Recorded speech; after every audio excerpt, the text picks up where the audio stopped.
All right, good evening. Welcome to the Design Review Board meeting for September 26, 2024.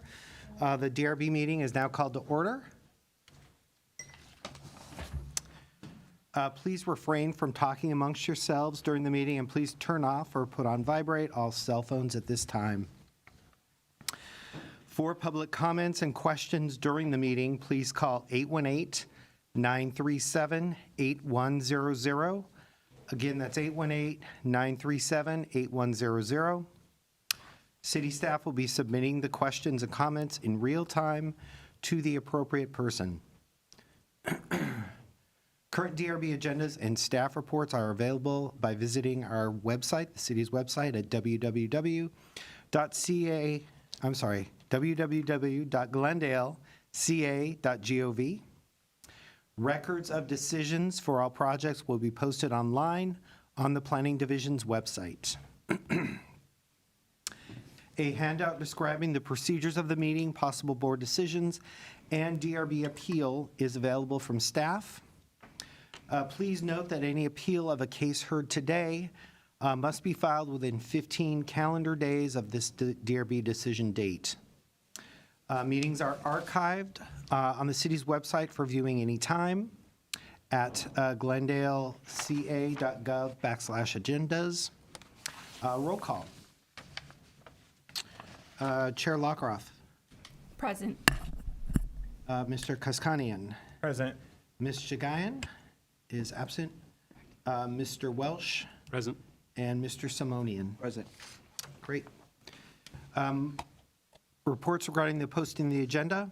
The agenda for the September 26th regular meeting of the Glendale Design Review Board was posted on the city's website on September 19th, 2024, and on the bulletin board outside of City Hall on September 23rd, 2024. Next on the agenda is the approval of minutes. We can start with the August 8th, 2024 minutes. At that meeting,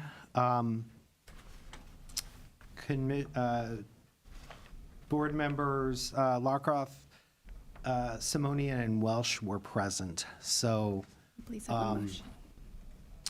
Mr. Kaskanian can remain silent at this time. I'll move to adopt the minutes. I'll second it. Great.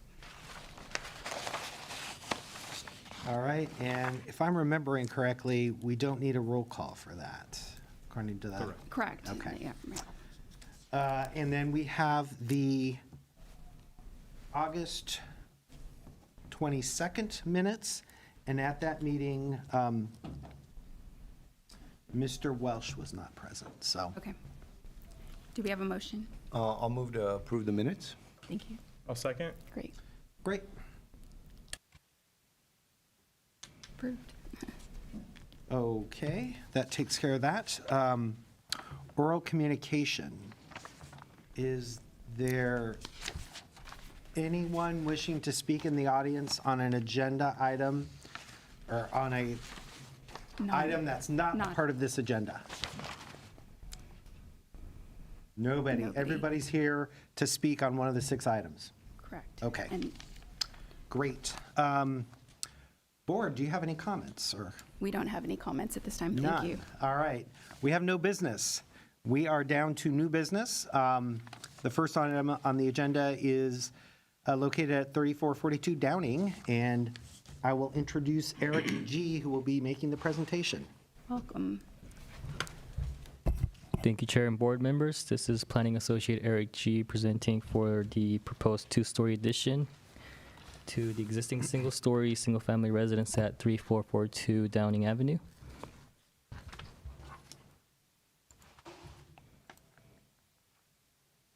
The property is located in the R1 zone, District 2, and exists on a 6,500 square foot lot with a 1,458 square foot single family residence with a detached 2-car garage.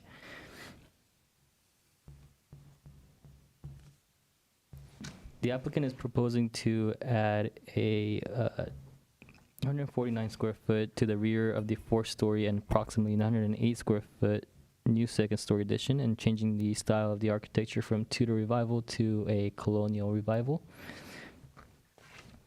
So the existing neighborhood, we see here, the single-story residences are predominant in the neighborhood, but there are some 2-story residences, such as 3455 Downing Avenue.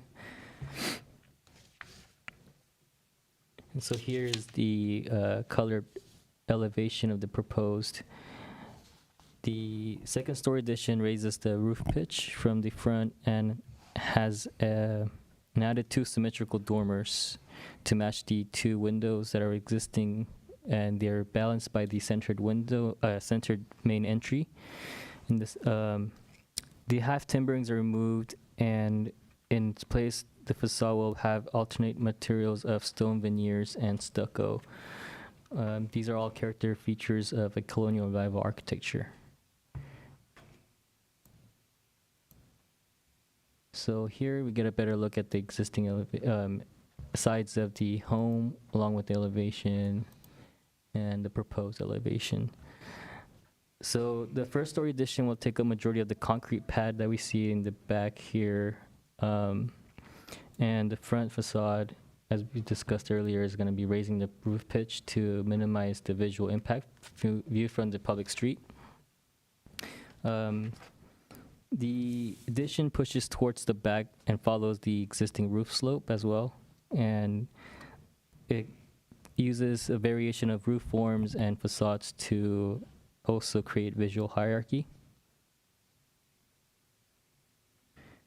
And the site plan we see here, that landscape is largely untouched, except for the front where the porch is being pushed out towards. But because they're all using most of the concrete pad to build for the first-story addition, and the majority of the addition is towards the second story, the landscape will be untouched, and the trees are going to remain in the front as well. So looking at the existing floor plan and the roof plan, it includes 2 bedrooms, 2 baths, and a narrow kitchen to the left. The proposed addition is basically adding in more livable the dining area and reconfiguring the floor space to be more open in the public spaces, such as the kitchen, dining, and living space. The second-story configuration is also guided by the roof form and the slope to conceal the visual massing. Here we see the section cut that follows the tallest roof ridge line, showing the spatial relationship between the first and second stories, the floor to ceiling heights. For the materials, the proposed roof will use asphalt shingle roof to match the existing stone veneers and stucco, smooth stucco, painted in an offset white steel door. And on the left or on the right is like the overall feel of conceptual image of what the proposed front entry will be looking like. And that concludes staff's presentation. Staff is available to answer any question, and the applicant is also available as well. Thank you. Thank you for your presentation. Does the board have any questions for staff? Okay. There are no questions for staff at this time, so we'll open this up for public comment. And I'll call forward the applicant for the project. Can you please come up and state your name, please? Welcome. Hello, Hi. I'm Demery Matthews. I'm the designer, and I'm here with the homeowners. Mostly just wanted to introduce myself. I'm here if you have any questions. And I did want to share that we worked to get planning support on this project. The first submittal, we were a little more, the massing was a little more forward in front of the roof line, and we worked to push it back behind the roof line and just have those 2 small dormers as a way of kind of creating a more modest approach to a second floor addition. So I just wanted to share that there have been concessions made to get where we're at. And I think that's it. If you have any questions, let me know. Okay, thank you. Do we have any questions for the applicant? Okay. Board Member Welsh? So just to be clear, I believe that all of the roof pitches are 12-12, except, I think, the front porch, right? What's correct. the pitch on that one there? I think we're going down to just I'd have to double check, but pretty- it's pretty either flat 3 and though, 12 right? or 4 and Yeah. 12. Okay. Yeah, because we don't want it to get too low. And I can't have it go too high because of those dormer windows. Okay.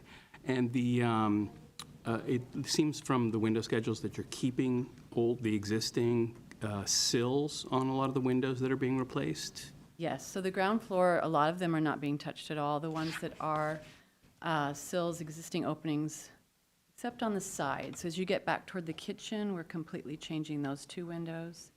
And on the bedroom 1 on the side, we're changing the locations of those 2 windows. Okay. There's a closet window and a side window. But you're going to try and match the existing style of the sills so that there's some consistency throughout there? Okay. Okay, very good. Thank you. Are there any other questions? Okay, no more questions at this time. Thank you. All right. Well, there are no other speaker cards. Do we have any callers? Oh, yes, we do have one caller. Okay, great. Mr. Durham, you're on air. Yes, I am. You can start talking. Okay, thank you. My name is Alan Durham. I just have one comment on the design. I think the arch on the porch, the front entry, looks strange.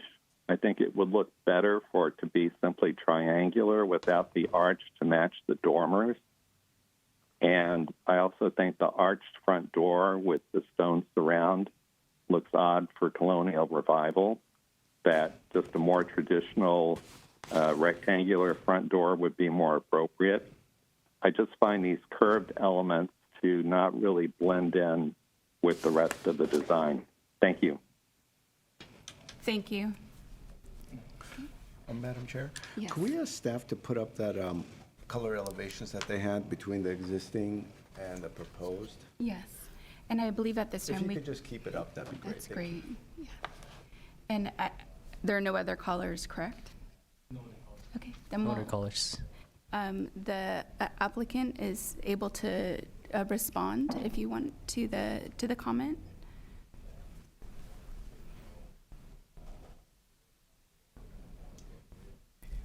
Okay.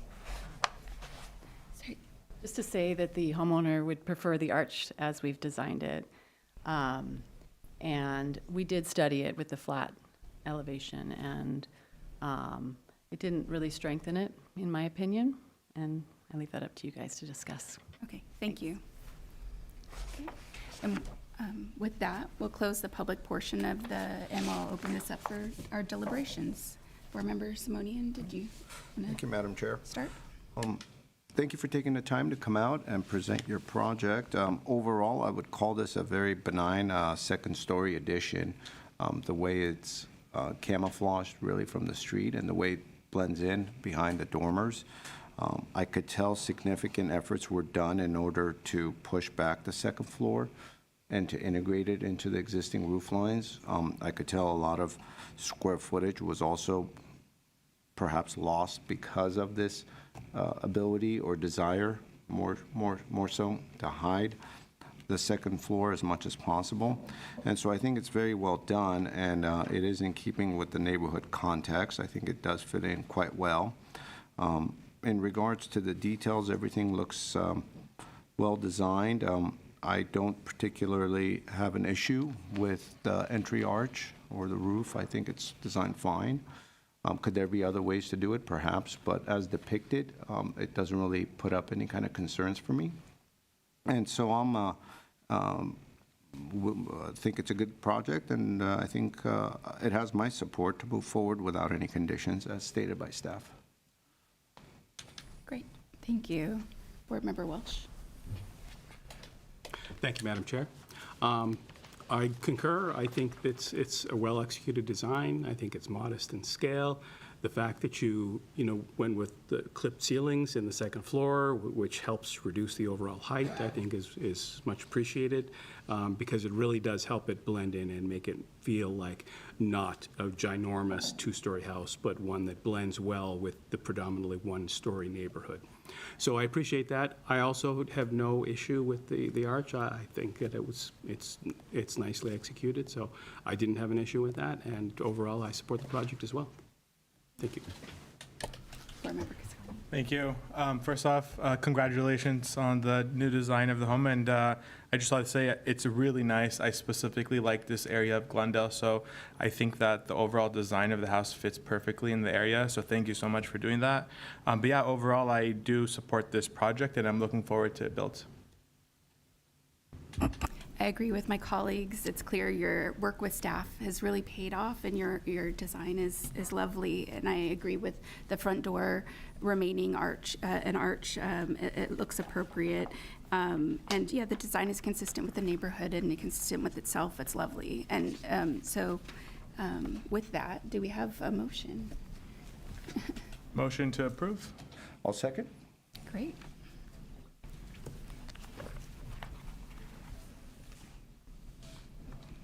Mr. Cascani, did you motion? Yes, motion, yep. Art second. Yeah.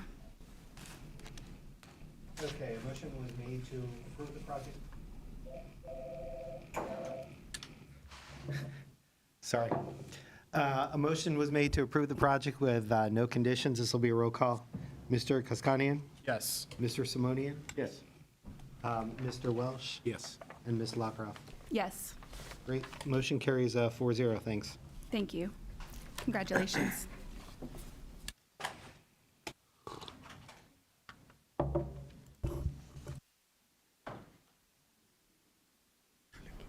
Okay.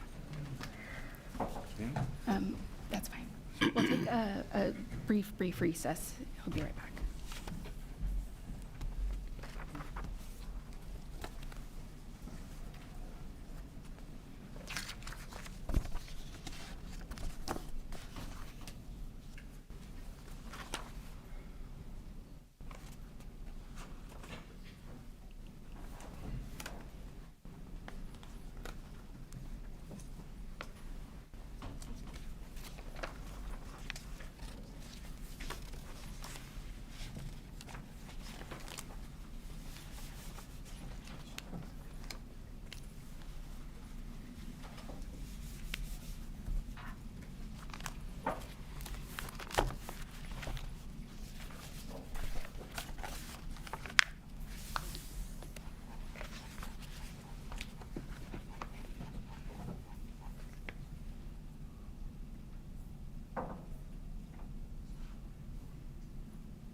Staff is ready to present.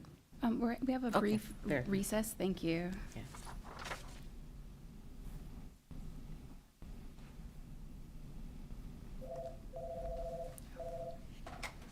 Yes. It's a real quick recess. Yeah, so just, I think just stay on. It'll just be quick. Thanks. Right back.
As he indicated. Yeah. Have I? Okay. Why don't I send it to me? Yeah, or I can- pretty much open them. Okay, all right, We're not traveling. okay, okay, all right. I will email that to you or. Just give it- yeah.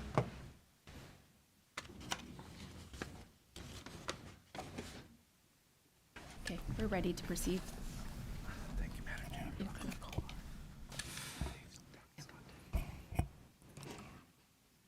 Madam Chair Lacoureff, members of the Design Review Board, and audience, good afternoon. Shoakia Premian, the case planner for this project. As mentioned earlier, the project address is 3700 First Avenue, case number PDR 002882-2024. The subject site is located at the southwest corner of Lauderdale and First Avenues. I have the location map on the screen and the aerial view of the subject property. The zoning of the property is R1 District 2, and it's surrounded by other R1 zoning with single-family development in the immediate neighborhood. Foothill Boulevard to the north is Zone CH, commercial hillside with commercial development. The project is proposing to demolish 134 square foot accessory building and 207 square foot carport and construct a new first and second story addition, 843 square feet and 480 square foot attached garage. The lot size is 4,493. I have included photos of the property. The top photograph is the view from First Avenue, and the bottom photos are depicting the views from Lauderdale Avenues. As you can see, the single-family house where the carport and the accessory structure is, and the third photo shows the existing wood fencing on the south side of the property. This is a view of the entire frontage of Lauderdale Avenue, and this is a good photo because it shows the existing house location compared to the other houses to the south of the property on 2nd Avenue. And I added some of the exhibits that were presented by the applicant, the existing site plan, the proposed site plan where it shows the proposed two-car garage, 6 feet from the southerly property line, which meets the current code requirements for the interior setback. Madam Chair, can we go back to that last, could staff maybe with the cursor show us where, this way we could follow along as you're describing the Sure. project? This is the site plan. I hope you can see. Thank you. This is where the proposed garage will be located. Behind the proposed garage is the family room addition. And if I can go to the floor plans and explain that further. This is the proposed floor plan, again showing the two-car garage, 6-foot setback from the southerly property line, the family room at the back of the garage, and a patio. And on the second floor is proposed to have 3 bedrooms and 1 bath. Thank you. And we have some renderings, elevations. You all have all of these in your packets as submitted by the applicant. Again, you can see the street view from Lauderdale Avenue, both the garage and the second floor. And when we look at this particular elevation. This is the southerly elevation overlooking the properties to the south. And some additional elevations, perspective. Again, the top perspective is the southern view of the addition, and the middle photo is the front addition. And this is the overall view of the project.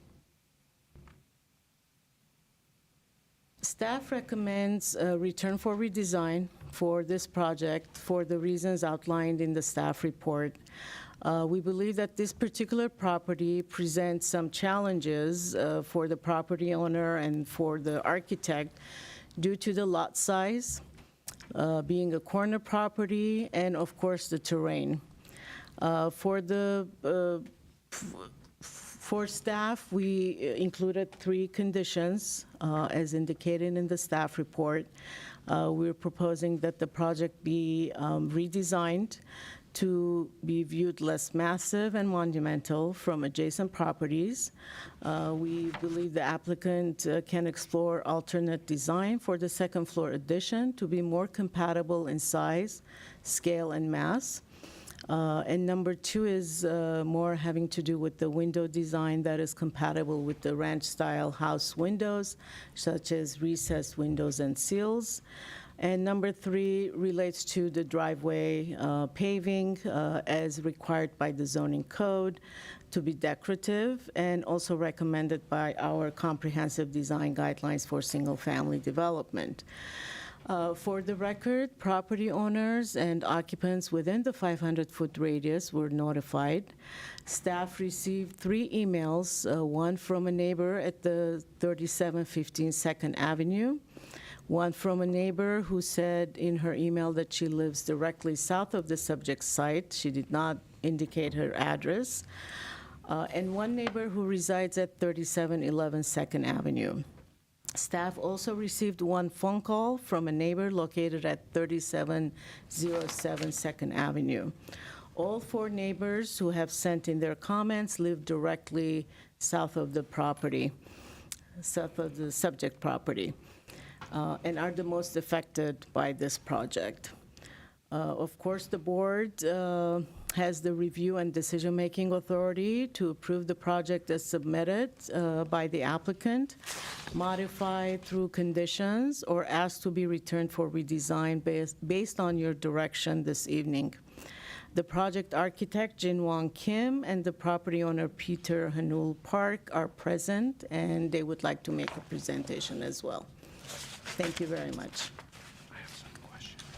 Thank you. I believe we have some questions from Board Member Simone. Thank you for the presentation. I wanted to just get some general feedback. This is an R1R2 zone. R1, District 2. District 2, yeah, R1R2, yeah, that's No, right. R1, single-family resident, not Hillside. I see, okay. That might actually answer my question. So what would be the interior setback and what would be the street side setback on this, on Lauderdale? The interior setback would be 6 feet. That's based on the new zoning code revisions that occurred a few months ago. And then the street side setback is 6 feet as well for R1 zoning. I see. And Lauderdale Avenue is considered street side setback. And did staff determine that Lauderdale is the front? The front lawn considered First Street or Lauderdale? First Avenue is considered street front because that's the narrowest portion of the property. And so the front setback along First Street would be 20? 25. 25, I see, which is 26 foot, I see, at the moment. And there are no changes from First Avenue. Goes there. And did staff have any suggestions to the applicant along the way as to where the massing should shift to? Where should it be placed on the lot? Initially, a former planner worked on this project, and she provided not suggestions, but she indicated that the massing is an issue for this project. This was back in July of 2023. Then sometime during summer month, the applicant suggested perhaps a one-story addition, so I reviewed that very quickly as a conceptual plan, but he chose to move ahead with a two-story project. The two-story. Because the one-story would really kind of fill in maybe some of the triangular piece along Lauderdale, correct? Because the front Perhaps. setback's 25 feet, whereas in 26 feet is the existing front setback, which doesn't leave a lot of room on the side. Correct. I see. And who was the previous planner on this, or? She's no longer I see, with that's with how. the department, yeah. And as far as the current conversations with the applicant, no direction has been given as to where it should go on the second story, Not where it should be. necessarily where it should go, because staff believes that's up to the architect or designer to determine what's best for his client and how to, at the same time, meet the design guidelines. And we are here to address the issues and concerns and how to address those. I see.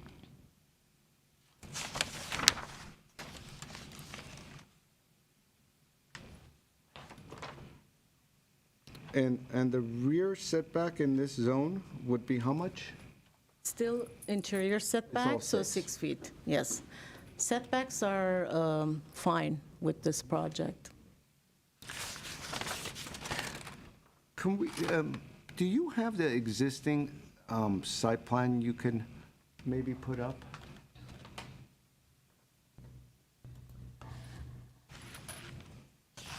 Because of the engineering drawings, they're all the line weight is one line weight. It's very hard to determine the exact boundaries of the first floor. Existing site plan, is that? And Yes. can you just kind of, drag your mouse across where is the profile of the existing? So the existing garage has basically no setback. Right, it's a carport that was probably built at one point in time, so there's a Accessory building is carport. behind it. Accessory structure just sits north of the carport, so that's proposed to be removed, both the carport and the accessory structure. And so with the proposed, there's a bit of a yard that's created in the bottom left. In the back, correct. Okay. And the lot is 4,493 square feet. Correct. Okay. Thank you so much. Sure. For that feedback. Thank you. My pleasure. Do we have other questions? I don't have any questions at this time either, so we could move on to the public portion of the hearing. And first, I would call forward the applicant. If you could please come up and tell us your name and, hi. Hi, Welcome. good evening. Good evening. My name is Peter, and I'm the homeowner of 3700 First Avenue. This is our our family's first house ever. We bought 4 years ago. We are very grateful to be part of this community. But we have a problem, a very good problem to have. In the last 4 years, our family grew from 3 to 5. My first daughter is in the first grade at Lincoln Elementary, and the other two twin girls will follow her sister. We love our neighborhood and want to stay as much as possible. In order to stay, we have decided to add more living space instead of moving. Our current house is less than 1,000 square foot. It's a 2-bed, 1-bath house, which is too small for our growing family. 5. We need 2 more bedroom and 1 more bathroom. So we're adding 2 more and an office and a bathroom and a family room. Based on the land survey and architectural study done by our architect, Jin Won, adding more living space above 2-car garage is the only way to meet our needs. Although our current design complies with the city codes, we respect our neighbors' different perspectives. There are ways to resolve their concern about the privacy, views, and sunlight. And my architect, Gina, will continue with the technical side on behalf of our family. Thank you. Thank you. Please come forward and state your name. Thank you for inviting me here. My name is Jinwon Kim, an architect for this project. So thank you for inviting me here. Good afternoon. So the reason why I come here because I feel like I need to have a more communication with you guys, board member and our neighbor too. I see kind of planning step recommendation for our project. Also, I see the neighbor concern. I understand the neighbor concern. But this site has a really special condition. There was a given condition. So I will explain to you what is the background of the current plan that we have in terms of location of the addition, also architectural design language too, okay? So we can use this time as opportunity to have a more improvement for this project, okay? So will be appreciated. So the purpose of this supplement presentation to you guys, by using the alternative that I'm providing and also comparison study, will provide some kind of solid background to determine the most optimum solution for this project. To respond to recommendation from the city, also concern our neighbor, okay? So also at the package, we're gonna provide some kind of design alternative solution to make a more local architecture style. I think first design somehow a little bit kind of stand out. So there's a way we can minimize those kind of differentiation, okay? So blending into the contexture. So let's look at the plan. Hold on. Can I just look at both sides, you guys, and then you guys to respect? You need to speak into the microphone. Correct. Microphone. The microphone. Because there are people watching Yeah. You can kind of virtually. twist it towards you if you need it. Sure, right? Yeah, but you could twist the microphone towards you is what I'm saying. Yes, Oh, there you that's a go. good idea. Yeah. Okay. So I think major concern of the planning step recommendation is redesign the second floor addition to be view less massive and mount monumental from our neighbor. I understand, I concern. So that was the major challenging for me even beginning of this project. But I will explain the reason why we have to select that choice at the next page. Oh, no, not next page. Can I go back to the first page again? So our neighbor concern is issue of the blocking the view. I know suddenly some building rising up, so they concern about the blocking the view. Also concern about the daylight exposure and privacy issue too. I understand those issues well, so I can provide some kind of solution as a designer, okay? And then project description-wise, okay, I think as she already explained, I think second item, that was the 673 square foot addition, second floor addition.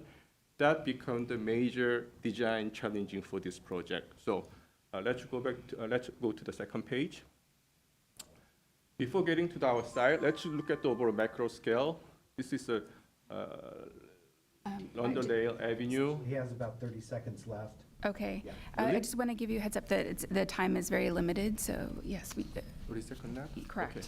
So as you can see, there's a 5 second story already.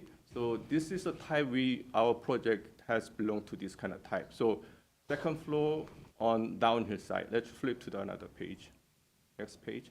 So that's a critical point is, as he mentioned, there's a setback regulation for this side, but there's another limitation, 40% lot coverage. If you understand lot coverage, looking from keep the page 3rd. Madam Chair, may I suggest something? Yes.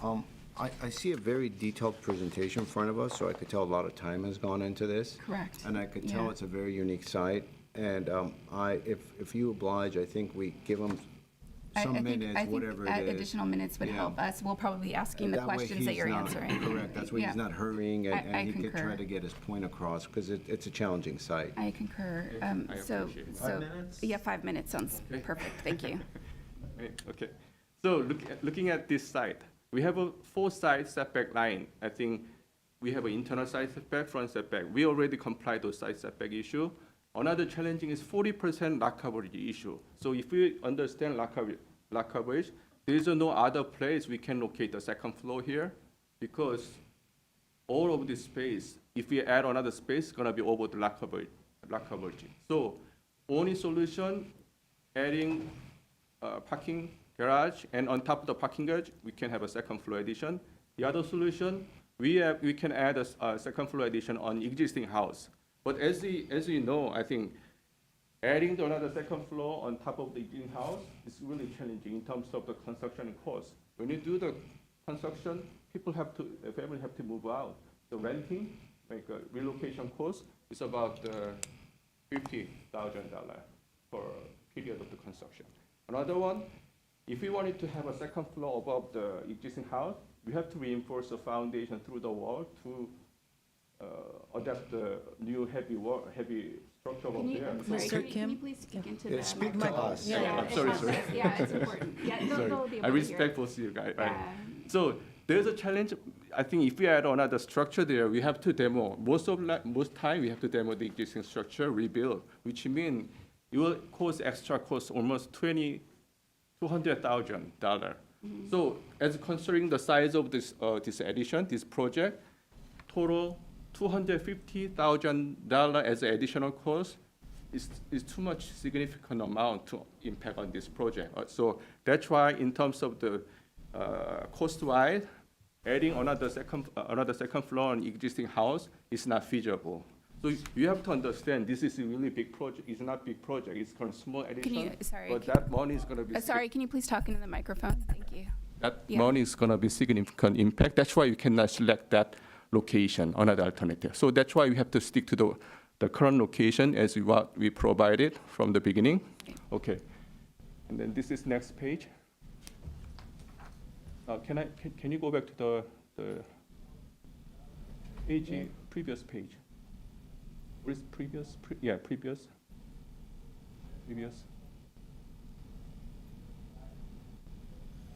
Let's go back to the So that explained to you guys the reason why we have to stick to the current plan, and then go to the next page, page number 4. Back.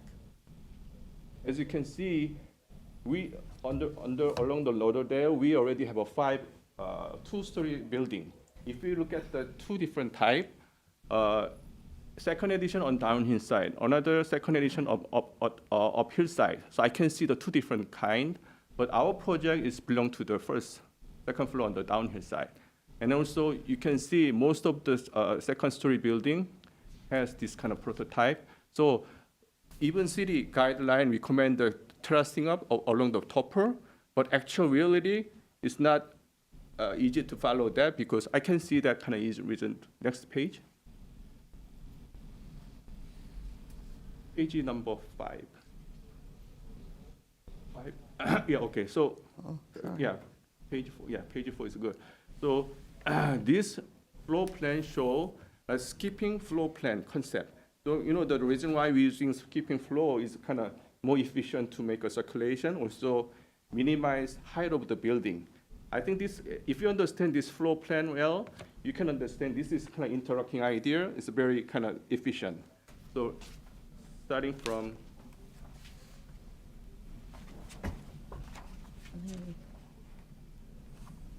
from first floor of the existing main house, half floor down, they can have a living room. Another half floor up, they can have a bedroom suite here, 2 bedroom and then 1 bathroom here. That's a really ideal, very compact and efficient structure and plan layout. And then go back. Let's go to the page 4, page 5. As you can see, this is the configuration of You'll need to wrap up your final thoughts now. Thank you. Okay.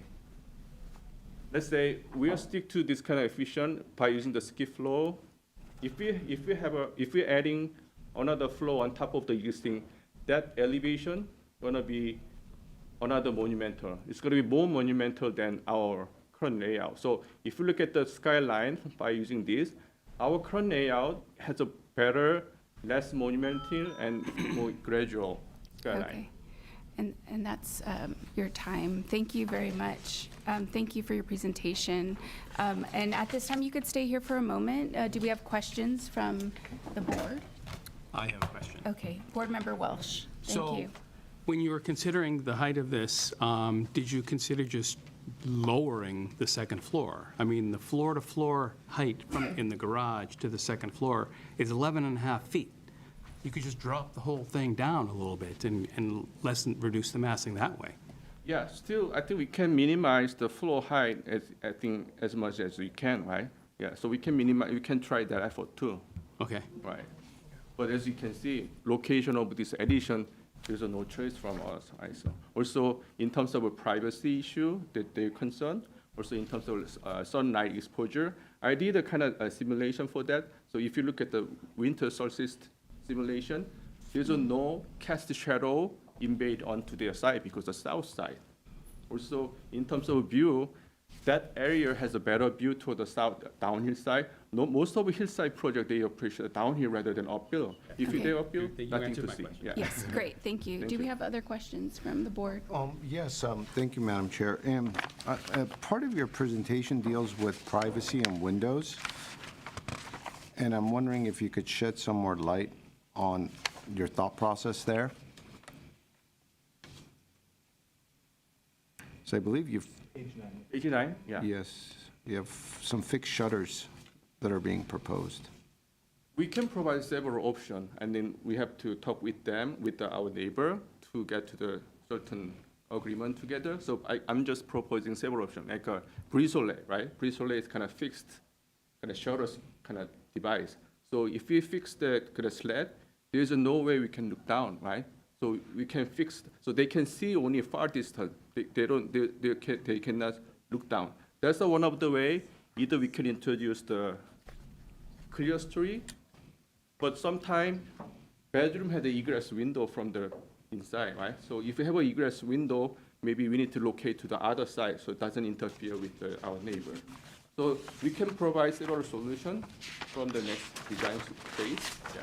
So this is the idea we can. Yeah. Privacy-wise.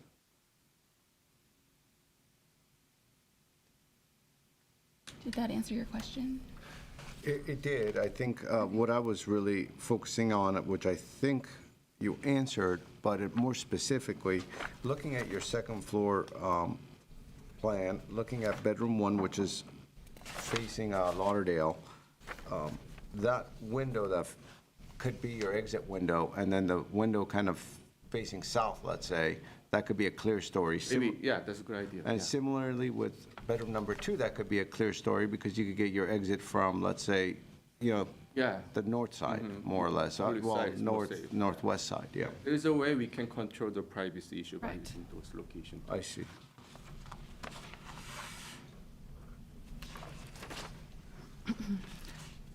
And, well, those are my questions for now. I'm sure we'll have another opportunity to ask additional questions later. Okay. Do you have any questions as well? Okay, I don't have questions at this time, so you can take a seat. But thank you very much for your presentation, and we'll now open things up to the rest of the public. And so I'll be calling the next speaker. Can the neighbor Shannon? Yeah, thank you very much. Thank you. Could Shannon Marshall please come forward? Thank you.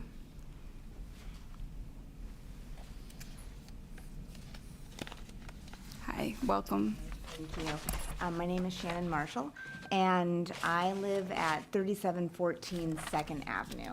So the proposed addition is on First, and I'm on this side of the street. And you'll notice I'm holding my hands like this because La Crescenta is on a mountain, as you know. And so what's interesting is we watched this first design proposal when I was looking at all of the different houses on that street and looking at their character. We don't have that in this case, I noticed. And so Second Avenue is comprised, and most of First Avenue as well, is comprised of houses that were built in the 1920s through the 1950s. Really, that is the standard of most of them, most first-story houses. There are, over the years, a few houses that have built up a little bit, but for the most part, there's space. There's a little space. So I first became aware of this new addition when I looked out my window one morning. Normally I have a mountain view, and I saw all the poles and orange flags there. And my first thought, honestly, was, wow, what's Don doing in his backyard? Because that's what it looked like to me. And going out, then, I realized it was not his backyard. It was right behind his backyard. But it's the equivalent of this podium 6 feet away from you, going up 2 stories and then staring into the yard. It's tight. It's really tight. And I feel like all of the pictures of the houses on the First Avenue, you don't see that because they're on the same level. It's not till you go down you see. So as a neighbor, I'm concerned about the precedent. I'm concerned about this adorable little neighborhood all growing up. I'm concerned about, yes, not having that view anymore, and the sheer size. It's concerning. So I just wanted to be here today. I'm not alone. We can all see it because we can see the poles and the flags. Like, we've been staring at it for a while now. And even if they were brought down a little bit, I mean, it's very glaringly obvious. So I just wanted to register my concern about the precedent. Thank you very much for, okay.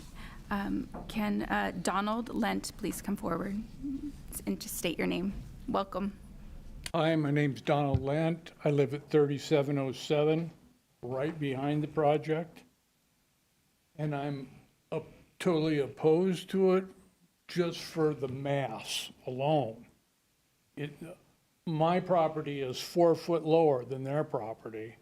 So a 20-foot wall on their property is a 24-foot wall for me to look at. That, and I'm concerned about my privacy, 2 windows up there. I know they've talked about they can put louvers or something, but who's to say 2 years from now they're gone and somebody else comes in and they don't want louvers. They want to look down into my yard. And I'm totally open. I mean, you can see my whole yard if you're 20 feet up. So I'm not liking that, and I don't like being able to walk out my back door, and I've got 24 foot at the eave and probably 28 to 30 at the peak. I have to do this to look at the sky. I mean, it's crazy. Plus, in my side yard, I have no view of the mountains anymore. It'll wipe out my view of the mountains, which is a great, one of the reasons we moved there. So we like the mountains. Just takes away all my view. So that's all I've got to say. Thank you for your time. Thank you so much. Thank you for sharing that. And that's my last speaker card on the project. Were there any other speakers here that didn't turn in a card? Okay, and are there any callers online? No callers, Madam Chair. Okay, great. And now the applicant has a moment to address anything else, if you have anything else to address. Or are you good? I have a response. To respond, yes, please come forward then. Yeah, thank you for bringing up that kind of concern. How much time does he have so that we? 3 minutes. Okay, great. As you can see, if you look at from Second Avenue toward our project,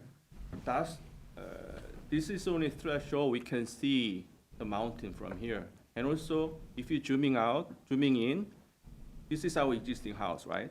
And then this yellow portion is additional next to the existing house. So the portion of the existing house, this is an existing house, right? Our existing building. Next to it, we're gonna build the second floor here.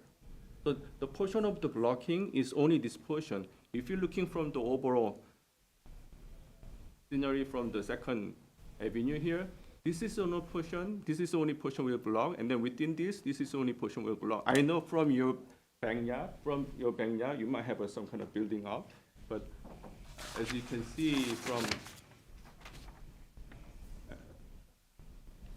Yeah, That's only that portion, but that's the only I'm sorry. portion. I'm sorry, one at a time. Thank you. Yeah, we can't really have cross communication. Yeah, okay, great. Sorry. And also, if you look at the view, in terms of view, this project has a special condition. Downhill has a better view looking toward the green La Tunia Canyon. If you look up to the north side, Angeles National Forest always dark and green because due to the sun exposure toward the south side. So if I live up, I used to live up there. I have a more pleasure to look downhill rather than going up. Also, if you look up, even at this current condition, there's nothing. There's barely we can see top of the ridge because due to the sloping condition of the site, due to the existing of the first floor. So there is no significant change of the sky kind of visual impact. I appreciate more downhill view if I live up there. That's my point. But for their family, if they cannot build up there, they have to move out. They have to move out to the other community, not Glendale anymore. Okay? So that's the kind of really, we have to be balanced. Which one has more significant impact? So casting, shadow may not be issue. Sorry. You need to talk into the mic. Sorry. Yeah. So casting shadow might not be issue. Privacy issue. If they don't like it, we'll remove the privacy. Any window on the side, maybe clear story as you suggest. Your time's egress coming to an outside. end. Okay. Yeah. Thank you. Okay, thank you very much. Do we have, do you have any, Board Member Simonian? You mentioned another question. No, I think all my questions have been answered or vetted Okay, through the okay. process. Thank you, Madam Okay, Chair. great, thank you. With that, we'll close the public portion of this conversation, and we'll open it up to the board. Would you like to start, Board Member Welsh? Thank you, Madam Chair. Sure, certainly. Okay, so let me start with just a couple of clarifying points here. The purview of this board is to review the design of a project, and our purview is around the scale and massing of a project, the site planning of a project, the design and the detailing of the project. Glendale does not have a view ordinance, so technically that is not really within our purview to really consider that. Now, do we think about that? Maybe a little bit, but Glendale does not actually have a view protection ordinance. So we can't really make decisions on that basis. So I just want to be clear about that with everybody, that our purview is reduced to site planning, massing and scale, and the design and detailing of a project. So that's how we have to approach this. That's what the law stipulates that we as this board view these projects through.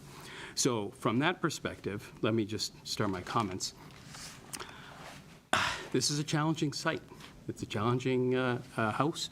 It's a challenging neighborhood. It is a pre-existing neighborhood with predominantly one-story, very small-scale homes. So I can appreciate, people wanting to preserve that character. And one of the things that we try to do when people come in with second-story additions in predominantly one-story neighborhoods is we look at it very carefully. We have to make sure that they're doing it with respect to the existing neighborhood, trying to blend it in as best we can, and that's what we are here to try to do and to help. In this site, it's a very small site. It seems like all of the lots in this neighborhood are very small lots. And there's going to be severe limitations on their ability to do that. As the applicant or as the architect noted, the lot coverage issue is very important here. It's a limiting factor that kind of forces them into a situation where they have to go to a second story. They really don't have another choice if they're going to add some square footage to the house, which is their right to do. So that's what we have to consider, is how best to allow them to do this second story. But that's where we do have some discretion. And from my perspective, I tend to agree. The applicant can go down to Second Street and take pictures of the back, but that's from Second Street, not from your backyard.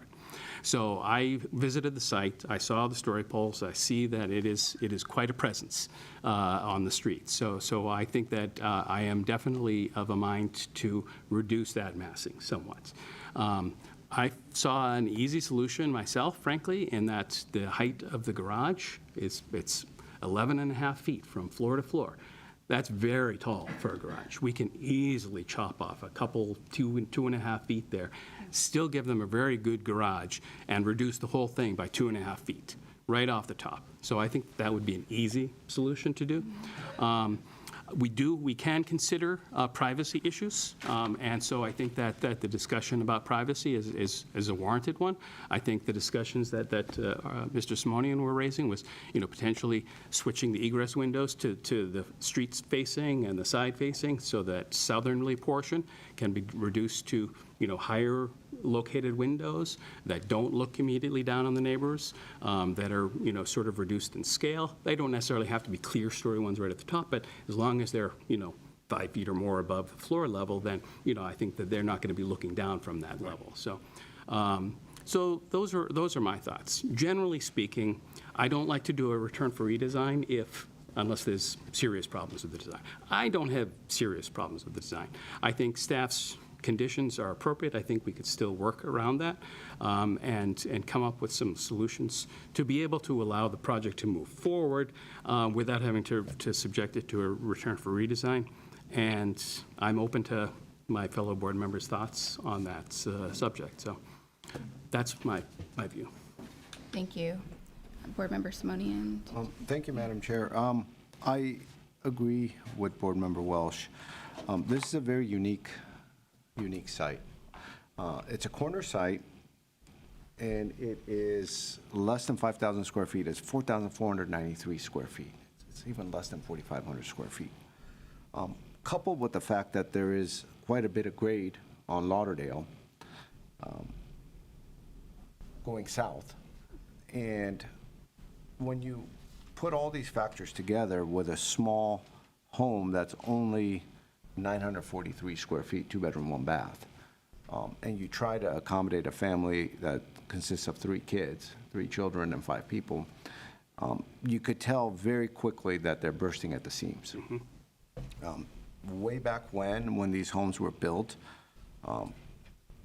they had just smaller expectations of a home. People had their Sunday best. They had 1 suit. They had maybe 2 pairs of pants. It was just simpler ways of doing things. Things have evolved, and now when you have 3 children, in a working family, you just need more room. The 40% lot coverage ratio is a huge governing factor. The governing factor here are pretty much the lot coverage, because once you have a 40% lot coverage, you're basically taking the 4,500 square foot lot, and that's all you could have is 1,800 square feet, which I think is that 40%. Now you put the garage in there, you put everything else in there, and all of a sudden you're kind of where you are right now. The only where they could really add to the existing home is that little bit of triangle on Lauderdale, and that's not going to get them any kind of meaningful square footage. And so now, if a family does need the space, they do need to expand. Where do you put it? Do you push it up farther north, or do you push it farther south, et cetera? I really commend the architect for doing that study. I really hope more people would take the time to do these kind of studies, because it does visually and graphically illustrate exactly the situation at the site. And not only that, it illustrates how the massing could shift if it is farther north, and it does propose more massing when it goes to the north. And so I thought that was very helpful as well. I've designed projects in this area. You have views to the north and you have views to the south. I agree, the views to the south are quite nice. And the views to the north tend to be easily blocked, whereas in the views to the south tend to be not as obstructed. And so overall, I concur. I think where the second floor is proposed makes the most sense in this scenario, in this specific case. I think there are some givens. Board Member Welsh had a great idea, which is just lowering the garage height to the absolute minimum. 8-foot clear should certainly work. In regards to the exit windows, they should, for bedrooms, should be on Lauderdale and also the opposite setback. Those clear story windows should be minimum 5-foot sills. I would even be okay eliminating them, but I think that would create more massing when it's all said and done. need something to Because, break up that that's right, that's right. facade. So if they're 5 foot off the ground, you're gonna need a ladder to look down, and no one's gonna do that just to look in the neighbor's yard. And so I believe those two conditions in itself will significantly address staff's first condition, which is the monumentality. In regards to the third condition, driveway, I think that's a given. And then the consistent window design, I think, is something that they could work with staff as well. And so I concur. I don't think this is a return for redesign. There have been situations in the past where someone's come forward and they're absolutely pushing the boundaries, and they're just proposing the most home that you could possibly achieve on a site. And you could just tell it's just too much home. In this case, it seems like a family is trying to accommodate enough space for their growing family. And it is, I think, a taking if we say, no, you can't do this. To make them move, to make them sell a home and to relocate and to take away that property right because of those view factors just don't quite make sense, because that ordinance is not in Glendale. And so our preview is to assess mass and bulk and monumentality and make sure it fits within the context. And I believe those conditions, as so stated, will adequately address those. So those would be my thoughts, Madam Chair. Thank you. Thank you. Thank you, Madam Chair. Thank you, Madam Chair. I concur with my fellow board members. The area is called the balcony of Los Angeles County, the way it's going up, right? Looking into Los Angeles as well. So it is a difficult area, very unique. And we do get a lot of second stories coming in, and we're not going to not say no to someone to build a second story unless it's, like we brought up, the massing's off or the design of the home just doesn't fit with the area. But I do concur with my fellow board members with, a couple things that we can do to minimize the massing, reducing the height from the second floor. And then I do support having, condition for the privacy for the windows. So yeah, other than that, I do support it. I'm actually a bit more on the fence about the return for redesign. I can appreciate the difficulty on the site, but I do feel that there are options to improve the massing. But if it sounds like our board's moving in that direction, maybe I could give at least constructive thoughts on how we can maybe add some more conditions to break down the massing, because right now I do feel it's, I'm not opposed, just to be clear, to a two-story, and we are as a board are not opposed to 2 stories. And as you saw from the first project that we saw tonight, it can be done quite nicely and with reduced massing, and I do think it can be achieved even kind of in the general location that this is.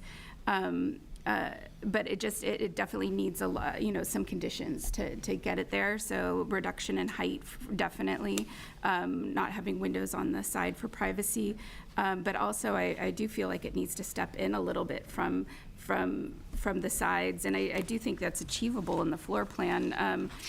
There's a 2-story volume, if I'm reading it correctly, at the family room, and while I hate to take that away, I feel like some of the area can be squeezed there so that they can get increased setbacks. And so that's and specifically the setbacks on the second floor at the property lines, so that the neighbor doesn't have a straight up wall. Even if it goes in a few feet, I feel like it would help to break that massing a little bit. That, and I think roof forms, I think there are a lot of unresolved corners in if you look, I don't know if we can bring up some of the 3D on the design. It's like A3 of the packet, for instance. Actually, your packet. A3 or 3.2 is a good one as well. I do think that the roof, how the existing roof terminates into the addition needs to have a condition or be resolved. It's going to be challenged water-wise as well. Once you get that up there, you can see. But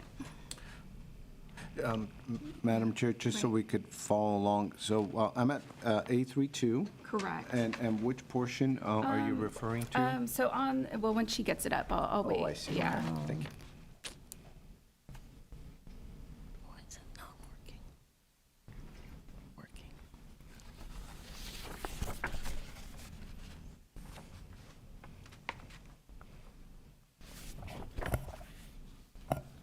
There.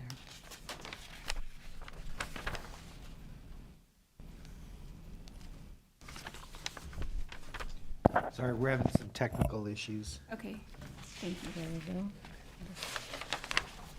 Is this fine, Madam Chair? Thank you. Yeah. That works. I'm trying to find the one that I'm looking at specifically. It's not seeing it at the moment, but it's not this sheet. Do you have a? one? Yeah, right there. Oh, perfect. With the- Yes, okay. that. So for instance, if you look at the top image where the, second story volume is meeting the roof and the lower roof is sloping into the wall. I mean, of course, that's always challenging drainage-wise. It can be worked with, but I just feel like these intersections are a little bit abrupt and yeah, just the roof forms they're so varied that it ends up looking like two houses kind of mushed together to me. And so I think that the roof needs to be restudied. And just like the first house, the roof really assisted with reducing the massing. I think there's opportunity for the roof form to assist here. So that would be another condition.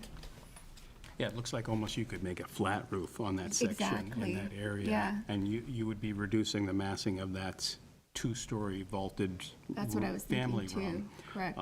That's one so that's option one for the option. applicant, flat at that area. So I don't think it's impossible, but I think there's definite adjustment that needs to happen to reduce. The form does feel massive and kind of smushed together and not cohesive at this point. To your comment about squeezing it in from the side, I'm struggling to figure out how they can do that one, given the tightness of the floor plan on that second floor. It's a very modest second floor there with the bedrooms and stuff. So It is. I'm not sure that they could squeeze that in, and the only other way to move it would be to push it above that family room. And that Correct. family room doesn't have the ceiling height to do it if we're going to be reducing that forward portion down I see. a couple of feet. I see. So you're going to have a conflict there. Do you reduce it down by 2 feet, or do you push the whole thing over to the left? Gotcha. Towards the west. I don't think you can do both. I see what you're saying. And for me, I think I'm comfortable with Reducing it all. reducing it down 2 feet. But I agree with you in that second floor. It makes more sense to just have a flat roof in that section there. They could have a nice skylight in there to make it feel Right. spacious. But you're right, how those roofs forms connect to the existing roof. It looks awkward from this It looks perspective. extremely So, awkward. It needs to be tied in more cohesively. So if that can be a condition as well. And yeah, I think perhaps it's a consideration regarding the, if the applicant can find a way to set back the floor plan, look, I know that, I think if there's a way to play with what they have, you're right, it is very, very tight in terms of their square footage. They're being modest in terms of their bedroom sizes, for instance. Some are only at 7 feet wide. They're very, very modest. But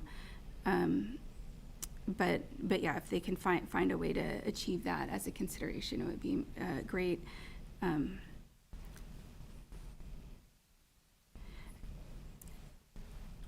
Board Member Cascani, Board Member Simonian, do you have any thoughts to weigh in? Well,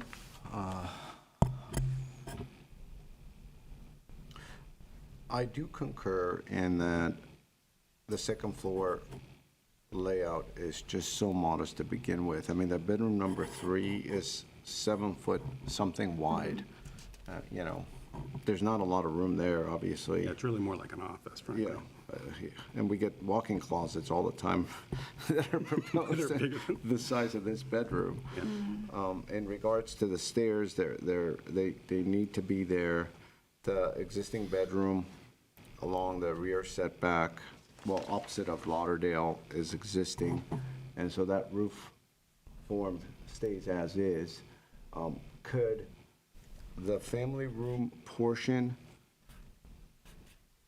come down? It could, but a Right. 10-foot wide family room, at least if it has some volume, it does kind of lend itself to a more comfortable setting. Whereas, and obviously, if it's chopped, it's going to feel very claustrophobic for a family of 5. Now, that said, how much will we gain as far as, you know, sun and light and reduction of mass?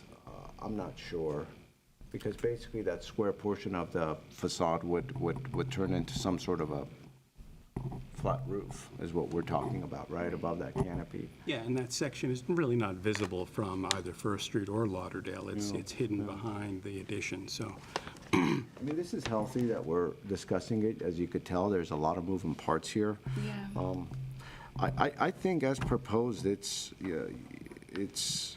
as modest of a second story, plan-wise, we could have. Now, I feel as though a couple of things could also help. The second rendering on the right side, if you imagine the garage coming down, that flat portion of the facade is going to get reduced quite a bit. And so that transition of roof will be a little easier. They might even be able to just bring that roof. If they can meet the roofs, I think That's right. that should happen. That yeah. will help quite a bit. Right. Secondly, looking at it on Lauderdale, there's a blank facade off of Lauderdale, and if they just follow the kind of floor line with some sort of a decorative material, some sort of a stone clad or something, could we go to the sheet before? Yeah, where are we? Right. They actually had proposed, yeah. So all the way at the bottom, second from bottom left, you know, if we have from the front a band that goes across, some sort of decorative material over there, that wall that's right on the right side. Like at the sill level from that existing window on the right? Yeah, even lower than the sill, almost at the same line as the landscaping on the right side of it, if a line goes Okay. across. That would actually help it, you know, because then the garage would get squeezed. The roof line would adjust itself down above. And on the ground level, we'll have that material that will break up that mass. The second floor facing south, those will be, you know, clear stories. So I think all those will significantly reduce the impact of what is proposed here. So, I would say in terms, sorry to interject, but I think that regarding materials, there's also the board and batten element that's only in one small location, and perhaps that, continuing the board and batten and this idea of the stone on the base, that contrast, and if it's more consistently used, would, so a condition regarding restudying the materialities to break down the. Yeah, and having some Yeah, consistency right, across the whole house. Right, I think that holistically. makes sense. That Right. makes sense.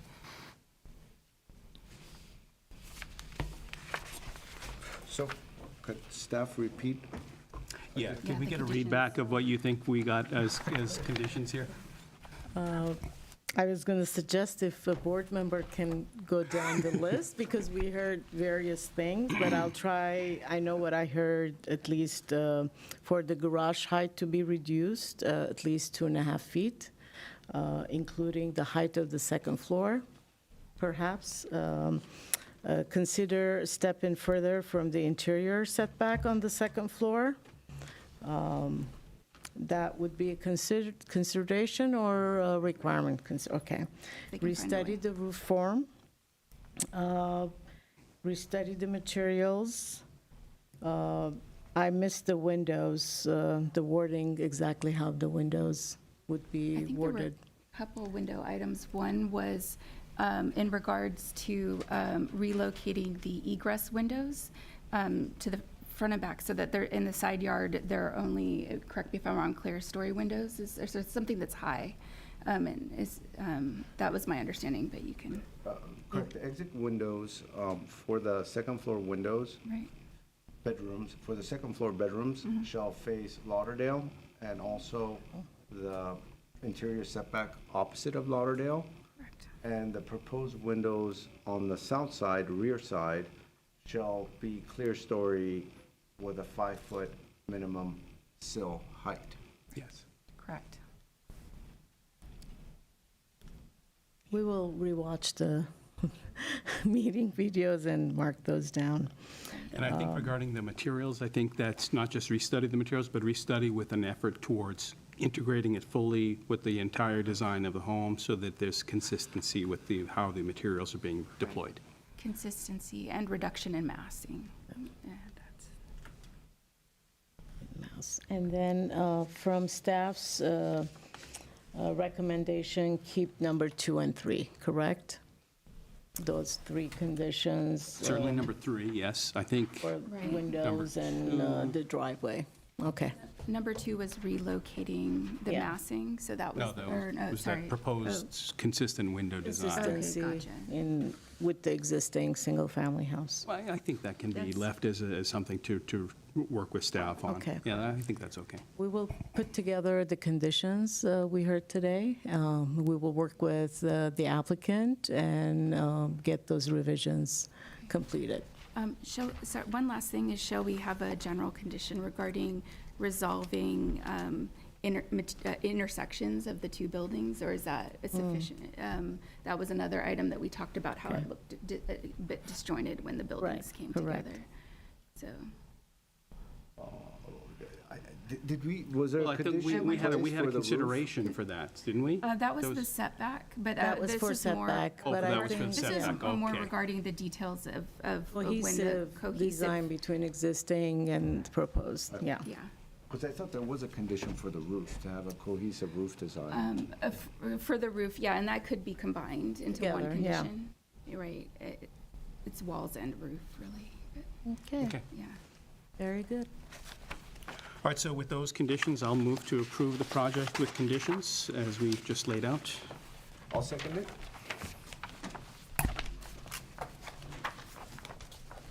Okay. So, we ready for a roll call? Board Member Kaskanian, Yes. Board Member Simonian, Yes. Welch, Yes. and Chair Lokarev. I'm going to abstain on this one. Am I allowed to do that? I feel I'm going to do that first. Abstain? Yeah, abstain. Okay. Thank you. Thank you very much. It's a lot.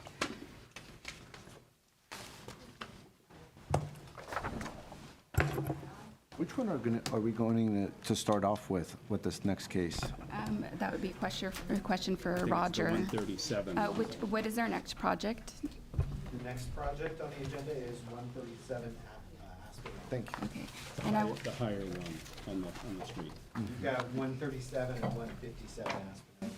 and I wanted to check in, I know one of our board members needs to leave on the, early. How are we on time for your, are you going to be? I'm gonna try to leave at around 7:45 to Okay. 8. Okay. So I know we'll get through So we'll get through and one, They're okay. very similar, these two, Okay, so we'll see great. if we could move along both somehow. Okay, thank you.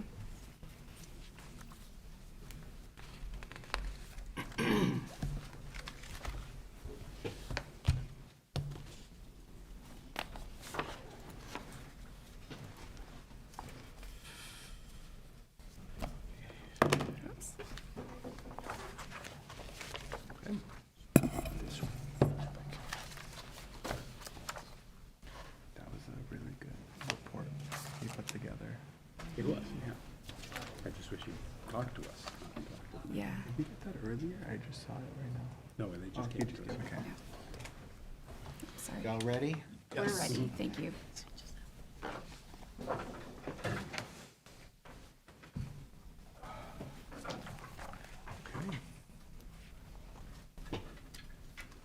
Okay. Good evening, everyone, and board members. You're ready, right? Yes. Correct. So this is a design review application with the case number PDR 003429-2024 for the proposed development address as 137 Aspen Oak Lane. The project is proposing to construct a new 4,103 square foot, 3-story house with an attached 3-car garage on a 31,955 square foot hillside vacant lot with an average current slope of 66%. The site is located in the R1R zone, floor area ratio District 3. The vacant lot has an upsloping topography and is located on the north side of the Aspen Oak Lane, which is a cul-de-sac street. The lot is irregular in shape and was created through a tentative parcel map number GL 1631, which was approved by the Planning Commission in 2022 to allow the subdivision of an existing 96,548 square foot lot located at 2116 Rimcrest Drive. The subdivision was to divide this lot to 3 lots. The final parcel map for the subdivision was approved by the city's Public Works Department on November 29th, 2023, and the parcel map and subdivision were recorded by the Los Angeles County Recorder's Office on November 22nd, 2023. This subject development at 137 Aspen Oak Lane is located in the middle lot out of these 3 lots. There are no protected trees on the site or within 20 feet of the site. The project will approximately have 2,200 cubic yards of grading, including around 1,740 cubic yards of cut and 440 cubic yards of fill. With this development, 84% of the lot will stay as an ungraded open space, basically untouched. For the site planning of this project, the proposed 3-story house follows the site's topography, which slopes sharply from the street frontage. The design is appropriately integrated into the upslope terrain, with the upper stories stepping back from the street frontage. The design and location of the detached garage and driveway are compatible with the overall design and also with the overall design of the house. The new driveway will have access from the southeast corner of the site, when we'll have approximately 83 feet long and 11.5 feet, would be 11.5 feet wide. The maximum slope for the driveway will be 20%. The design includes a pool deck and also an open patio at the side and rear, and they are also follow the existing natural terrain and topography of the site. The project involves some retaining walls. The retaining walls will have overall height of 5 feet, except for the rear of the house, which the retaining wall will be 13 feet. The maximum allowed retaining wall height at the rear of the house in this situation is 15 feet. New drought-tolerant landscaping is proposed for this project. Staff added a condition for the project to meet the urban forestry requirement to plant 4 coast live oak trees within the public right-of-way for the street trees. All the existing street trees will need to be removed.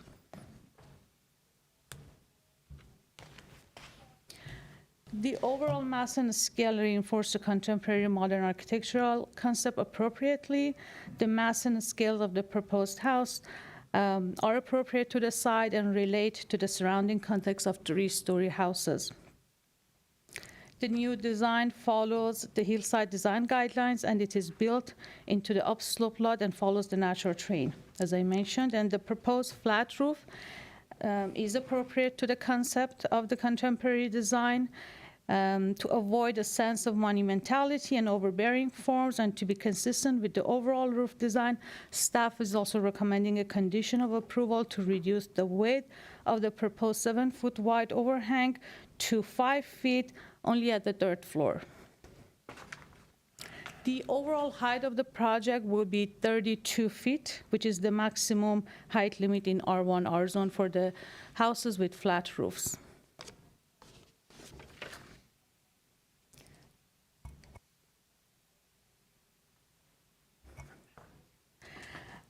And this slide, you can see the floor plans. This is the ground level of this project, the floor plan. Here is the 2nd level.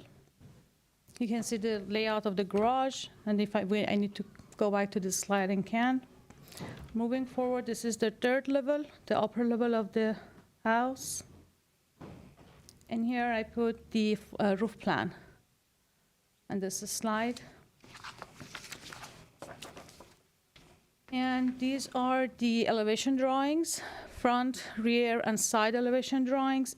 In terms of the architectural detail and colors, the design reinforces the proposed contemporary modern architectural style, which include in this design with long, thin brick, smooth stucco finish in 2 colors, horizontal wood siding, streamlined roof form, large roof overhangs, steel posts, stucco finish columns, generous use of glass surfaces, and glass railings. For better distribution of exterior materials and colors, staff recommends a condition of approval to either reduce the variation of exterior materials and colors or to reduce the exterior brick cladding surfaces and alternatively utilize and distribute the proposed wood siding.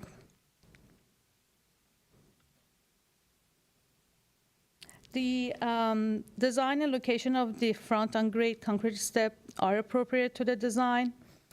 The proposed fenestration complements the design concept and feature recessed black color aluminum clad windows with appropriate combination of casement and fixed operation.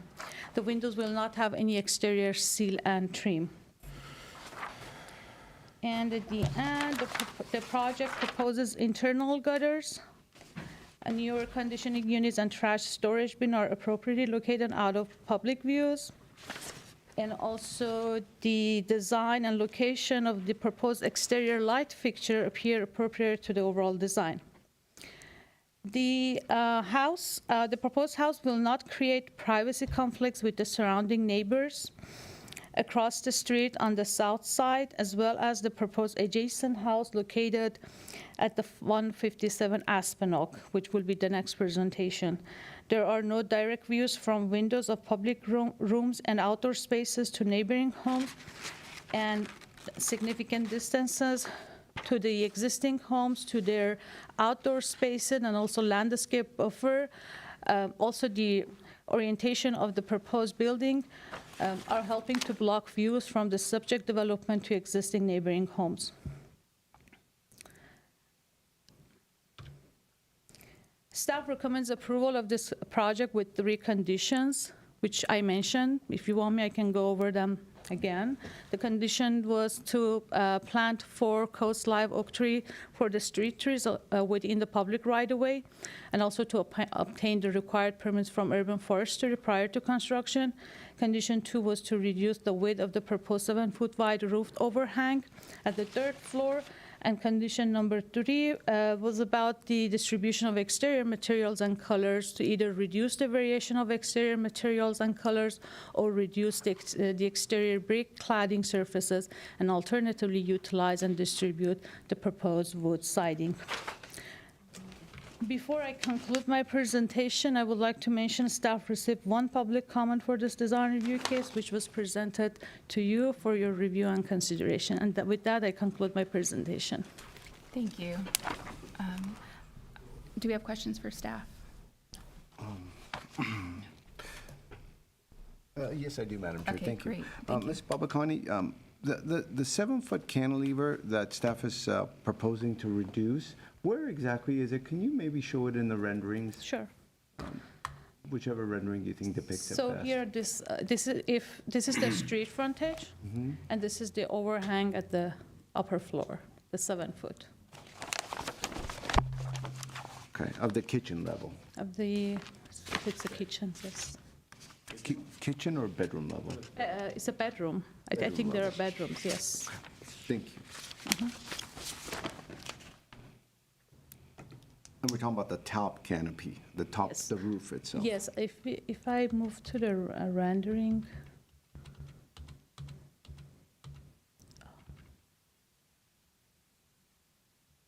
It would be just this part. Okay.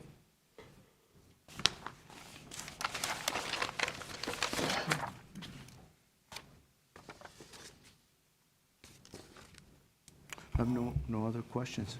Thank you. I don't have any questions. Are there any? Okay, great, thank you. Then we'll close this, and we'll open it up for the designer. Can you please come forward? Good to see you. Welcome. Good evening, Madam Chair, members of the board. My name is Alan Malikian. I'm the project architect for this. I was hoping we would do both projects together so we can talk about consistently, but I'm going to say some general comments about both projects, but then we can talk about specifically. I'm not going to get into the next project, but this has taken a very long time to get to this point. So it's a very long history, and as staff mentioned, as of late 2019, we basically got the green light to proceed with the project, and obviously COVID and all that. We took over as the project architect mid to late 2020, 2022. So we ended up working out the details and the design that it was actually delivered to approved during the parcel map when it was done. What we tried to do, our challenge was to try to meet the design guidelines, massing, scale, proportion, setbacks, try to minimize the grading, also try to study the placement of the home. So the design that you see here is a study of a lot of different elements there. And particularly the second comment that staff has to reduce to 5 feet, we felt that we would bring it and explain why the 7 foot and why not 5 foot and why didn't we change it. There's been an extensive study of sun study done for the shadow and creating more of a desirable space to live in rather than more of a green and create the shadow as far as the comfortable living space on the upper level. Obviously, at 7 foot is a consistent, and the horizontality and the overhang plays a role in the design of the project. So that was the biggest item. We had about almost 25 or 30 conditions that was kind of handed over when we took over the project from the previous architect. We managed to bring it down to the 3 that you see now and try to address them. As far as the first condition, which is the live oak, we don't see any problem with that. And as far as the materials, I think we try to create some variation, creativity, and but if we want to create more of a monotone material palette of just a single material, we can study that. If that could be a consideration, that we can kind of consider that. I'm not sure, we got some comments from public, which I'm not sure which one we would address. But generally, all the comments that we have received, and there was one for the next property, but then there is one that came for both properties. So the one that it pertains to this particular property had particularly to do with the CEQA. The CEQA, as you know, that was approved back in the first approval process that this property had gone through. The subdivision, the CEQA, was approved during, yeah. That's your time, but you can have another couple minutes. That's okay. I mean, Yeah, I can or- come back because I'm going to probably Wait. talk about the discontinuation and the other projects, so. I think it would be good to hear now, as I think one of our board members might need to leave earlier, so. If you have any questions. But you can proceed with what you were Oh. saying, just for another minute or So so. there was a lot of discussion regarding the wildlife, regarding other elements there. I'm not going to get into the wildlife because that was also addressed during the CEQA. It is a lot that is developable and it's subdivided properly and the parcel map was completed. There are developed properties all around. So we're not proposing any project that is abnormal of any of the lots that are there. As a matter of fact, these two properties that we're going to see, this particular property, it's going to be meeting the most consistency with the hillside guidelines as any of the properties that are there. None of the properties within the surroundings of even around the rim crest, going around Aspinall, coming down, none of the properties there meet the hillside guidelines, as you know, as you're aware of. This particular project also meets way below the average size and the average square footages of any of the, but I'll stop here. and then That's let- great. Thank you so much, and you'll have an opportunity if any and callers call in, you'll have a other- second opportunity to come back. One thing that I wanted to add, I have documents here that it was at one of the letters that we received that they said that the parcel was not completed. I have documents from assessor if you need to see that. Wonderful, thank you. Yeah, we can take this, but I don't believe we need them at the moment. Thank you. Okay, thank you, and then. Questions? I don't have any questions. Do you have any questions? No questions at this time. Thank you. Thank you. Okay, and let's see. I have two cards here. It's a duplicate. I got it for the other. Gotcha. Are there any callers? Do not have any callers. Okay, great. Then we'll close the public portion of the, do you have any, well, he doesn't need to rebut anything, but I guess we'll open it up. Board Member Simonian, would you like to kick us off here? Thank you, Madam Chair. I thought there'd be some callers. I was waiting for some callers and then to be able to perhaps have some more dialogue with the architect. But I feel as though I do have enough in front of us to certainly have a conversation. I'll just start off, generally speaking, I feel as though the house is well designed for several reasons. I think the deep canopies and overhangs, coupled with the horizontality of the design and the way it's nestled onto a hillside, has been done successfully. I feel as though it's a very long, linear lot, and it's a challenge. It's a daunting sight when you look at it. It just is a very blank canvas, and to be able to propose a somewhat large home, but to break up the massing and to create as much horizontality has, I think, greatly helped the design. Some of the features that are into the design, are integrated in the design, I feel greatly help it as well. For example, this long brick stone as in the material board of the A6.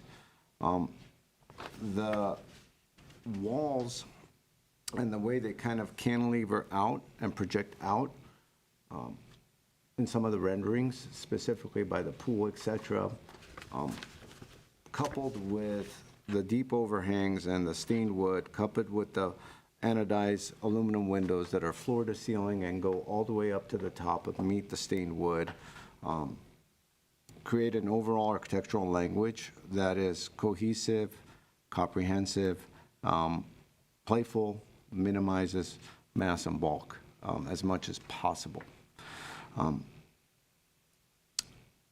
One of the first things I looked at when I was starting to acclimate myself to this project was orientation and how is it situated onto the site. And the entire home faces south.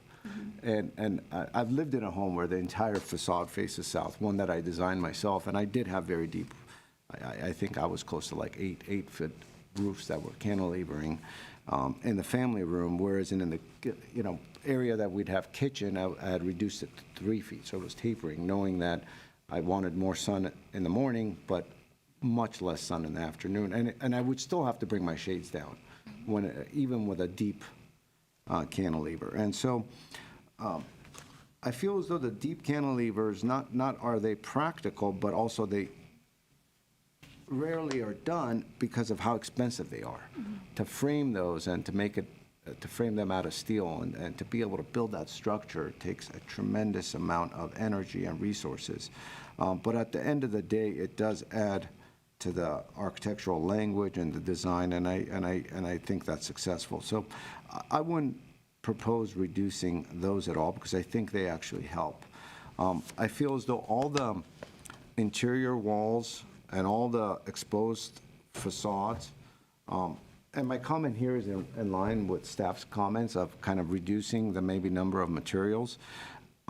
The stacked brick, as indicated on sheet A6, is I think spot on, coupled with stained wood and floor-to-ceiling windows. And I would propose that all the walls, all the home walls would be that stacked brick to eliminate any other siding that's, if any, that do exist on the walls themselves, and limit the stone cladding as the El Dorado stone cladding for all the retaining walls only. And so then all of a sudden another language would develop where all the retaining walls get one type of stone and all the non-earth retaining walls start having the stacked brick, floor-to-ceiling windows, deep overhangs with the wood,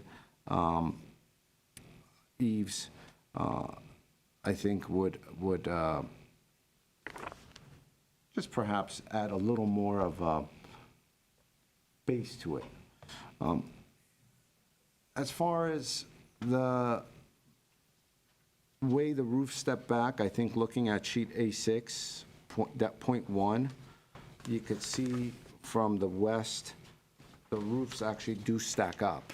And so when you're driving up that street, you're going to see the stepping roof lines, and I think that's done as well. Whereas then when you get to the top, you actually have the least amount of stacking and the least amount of visible floors, and the rest is kind of the sidewalk grade going up to the driveway area. I think it's well designed. I think it's well thought out, and so I support the project. I don't really see any issues, especially in light of no callers coming in with specific objections for us to focus in on. And so initially, I'm in support, but I'd love to hear the rest of the board members to see what other areas some may find maybe an area for us to focus in on. Thank you, Madam Chair. Thank you.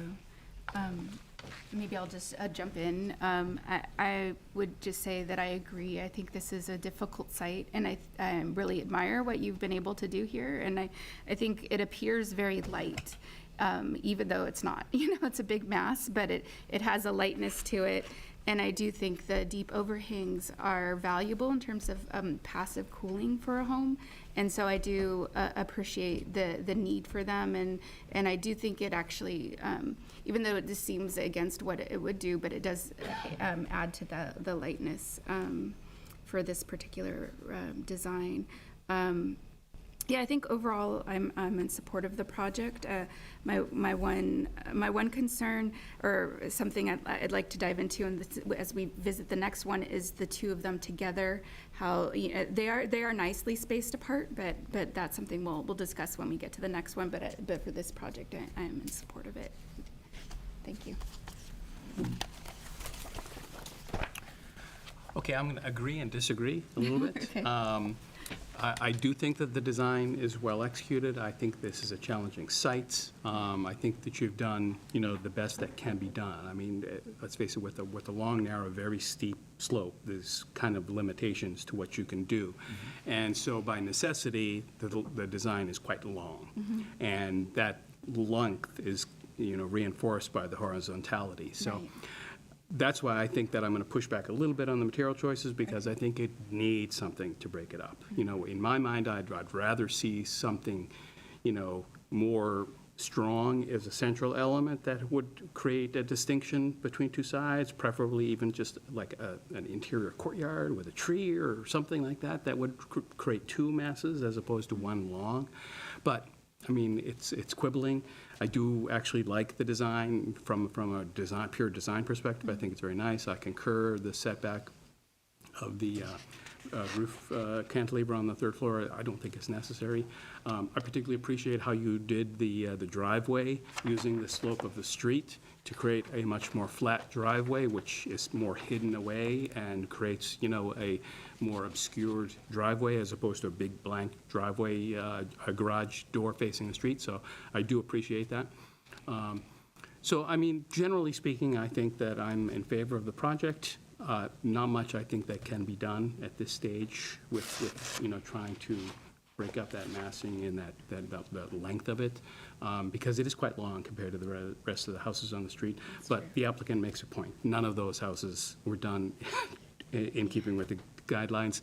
So from that perspective, it will be, a breath of fresh air on that street, because all of the homes are very large on that street, very imposing homes.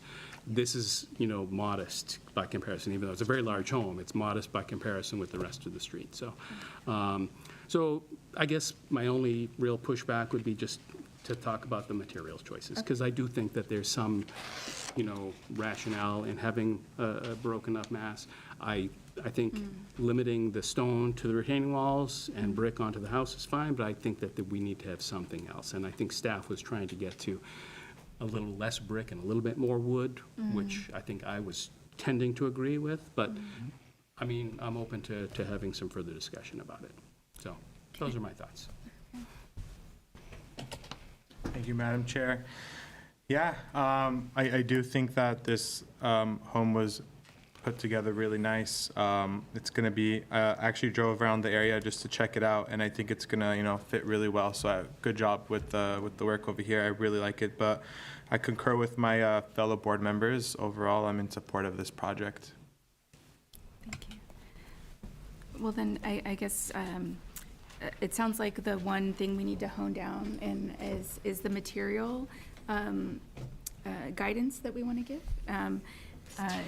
Just to get a clarification on your point, Board Member Welsh, is are you talking about delineating the materials by level to kind of give it a lightness, by putting more, or just clarification on what Just you're thinking? more to Yeah. help differentiate the to break up the horizontality a little. I mean, I Okay. appreciate that the design is a very horizontal design, Okay. reinforced with all of the banding, the overhangs and everything like that. I appreciate that. But if it could be broken up visually, just I a see. little bit by the use of the different materials, which I think is what the applicant was going for. And I think that if we can maintain that, or even help to rebalance it a little bit with a little bit more of the wood and maybe a little bit less of the brick. That's all I'm saying. The wood is a more, earth-toned color. The Right. stone and the brick were more grayish, as opposed to earth tones. So I think, keeping with the design guidelines, we should be focusing more on trying to create more earth tone colors. So that's why I was thinking, more of that, of the wood, or, whatever kind of imitation wood it is.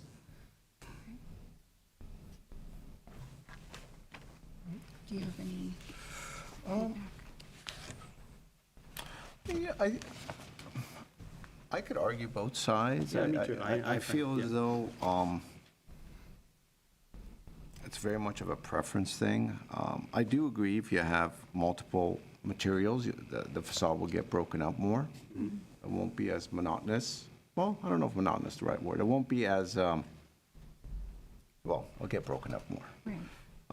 If I'm indifferent about it, I felt as though if there was something to be said about that true design kind of motif following itself all the way through, and it's not done all that often with something like this, almost like falling waterish a little bit, where all all those stacked stones were integrated. But it's a very talented architect. He'll be able to figure it out. So if the board feels as though that's something we should integrate, I'm fine moving in that direction and for him to work that out with staff. So I think it's very much of a preference thing, so, and I don't feel strongly one way or another about it.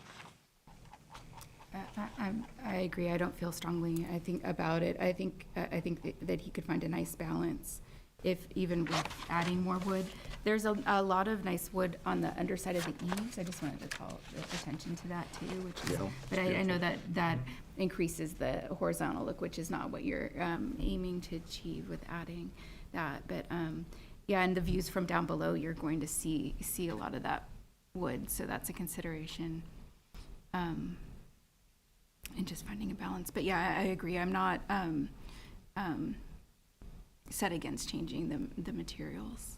So it seems like we all, I think, I don't want to speak, but Right. do we all agree with condition number 1, the oak trees? Oh, And then- definitely. Okay, all right. Yes, I correct. think, do we all agree about removing condition number 2? Yes. Correct. Yes, okay. Correct. So maybe if we just reworded condition number 3, which reads right now, for better distribution of exterior materials and colors, either reduce the variation of exterior materials and colors, or reduce the exterior brick cladding surfaces, and alternatively utilize and distribute the proposed wood siding.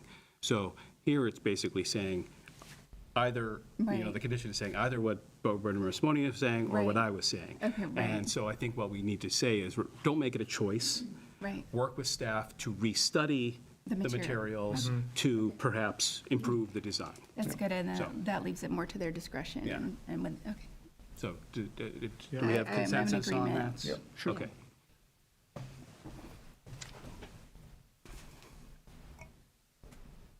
Okay.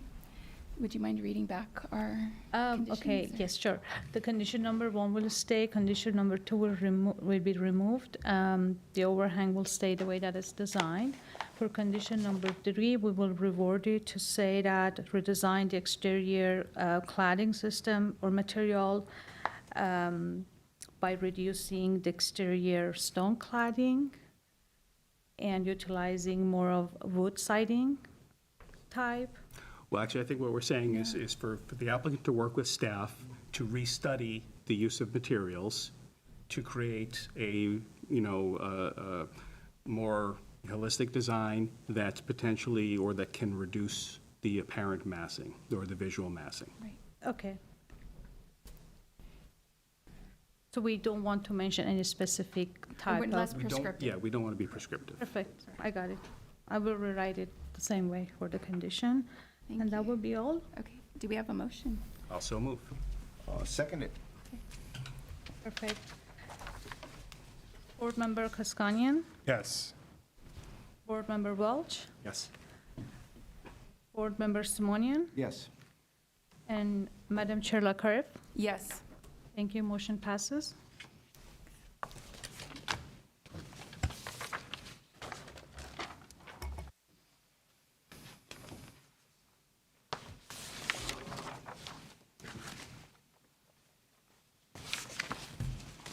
Did you want to head out? No, I'll stick around for this one. Yeah.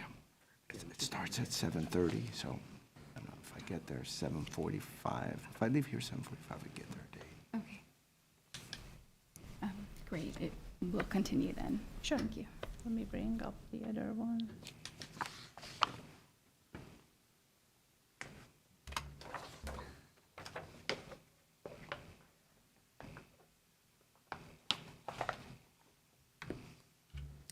Okay, this is the design review case with the case number PDR 003435-2024 for the proposed development address as 157 Aspenock Lane.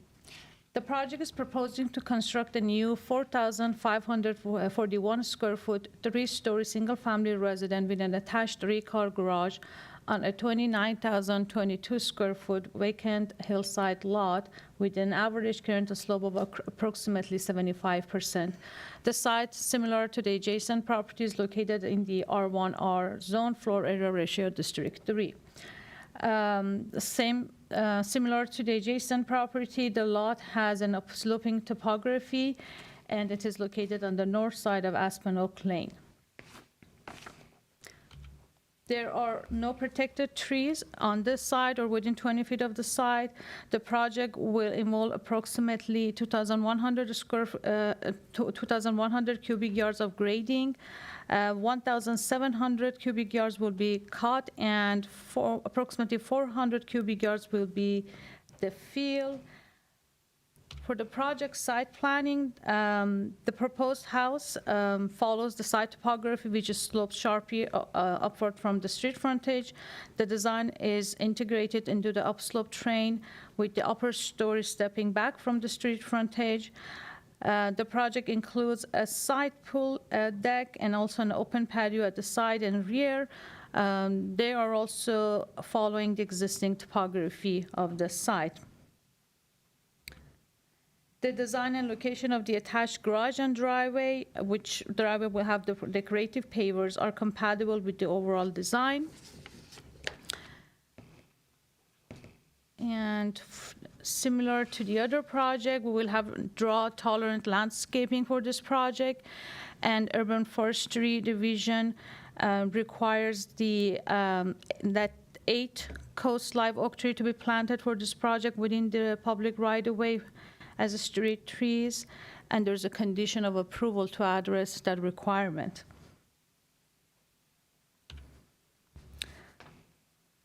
The overall mass and scale of this project reinforce the contemporary modern architecture style. The mass and scale of this house with an attached 3-car garage are appropriate to the site and relate to the surrounding context, which include 3-story homes designed in various architectural style. I would like to mention that the average home size in the neighborhood is 5,184 square feet.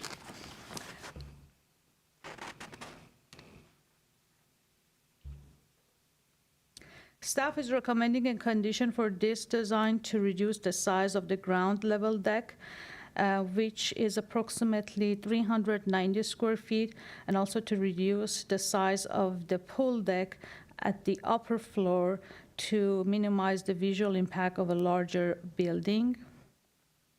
The overall height of the house is 32 feet, which meets the maximum height limit for the properties in R1R zone. Here you can see the ground level design for this house. We have the second level floor plan. And here is the 3rd level floor plan of the house. And we have the roof plan on this slide.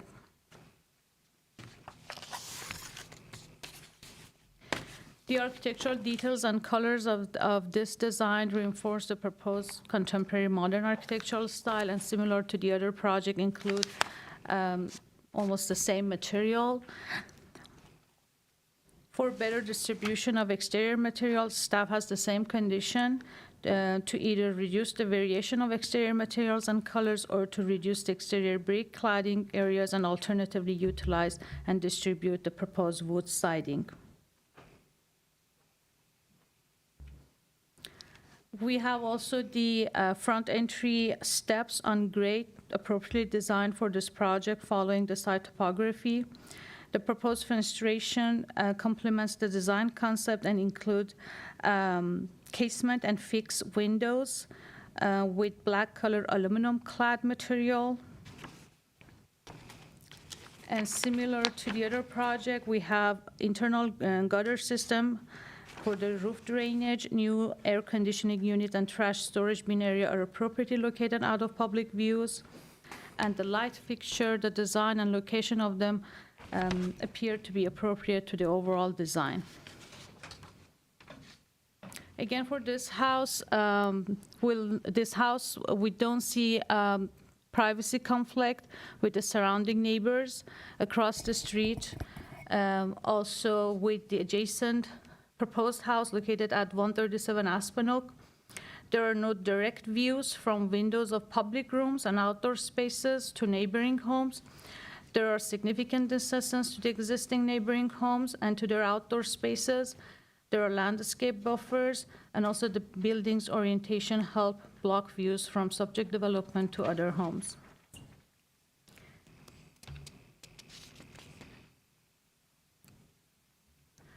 Staff recommends approval of this project with 3 conditions. Condition number 1, to address urban forestry comments and requirements. Condition number 2, reduce the size of the ground level deck and second floor pool deck to minimize the visual impact of the larger building from the street. And condition number 3, about the better distribution of exterior material and colors, to either reduce the variation of exterior materials and colors or reduce the exterior brick cladding areas and alternatively utilize and distribute the proposed wood siding. Staff received 2 public comments for this design review case. Public comments were provided to the board members for their review and consideration, and that concludes my presentation. Thank you. Thank you, Madam Chair. Ms. Babakani, can you, in one of the renderings, perhaps that one? I put this illustrate- purposely. You knew where I was going with this.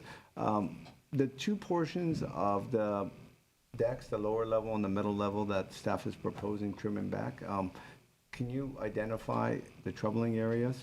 We felt that this is giving more horizontal and more massing when you're looking from the street, especially when you're looking at this elevation. So the area of concern is this ground level deck and the upper level deck. Considering that the design has a quiet, large area of deck at the rear, and if I go to the side plan, you can see here this area. This is behind the house. I don't have the square footage of this area, but probably the architect can confirm the size. This is the lower level deck. This is the second level, basically the pool deck area. And this is the rear area or backyard or open patio or whatever you want to call it, just giving more privacy to this house. So, yeah, this is the area of concern located on, go back here on this slide, this area. Understood. One of your renderings, I'm not sure which one it was, but can you go back to one of your, no? Which one? Yeah, I think this one? no, Okay, I'm gonna start over. this one. There you go. I see.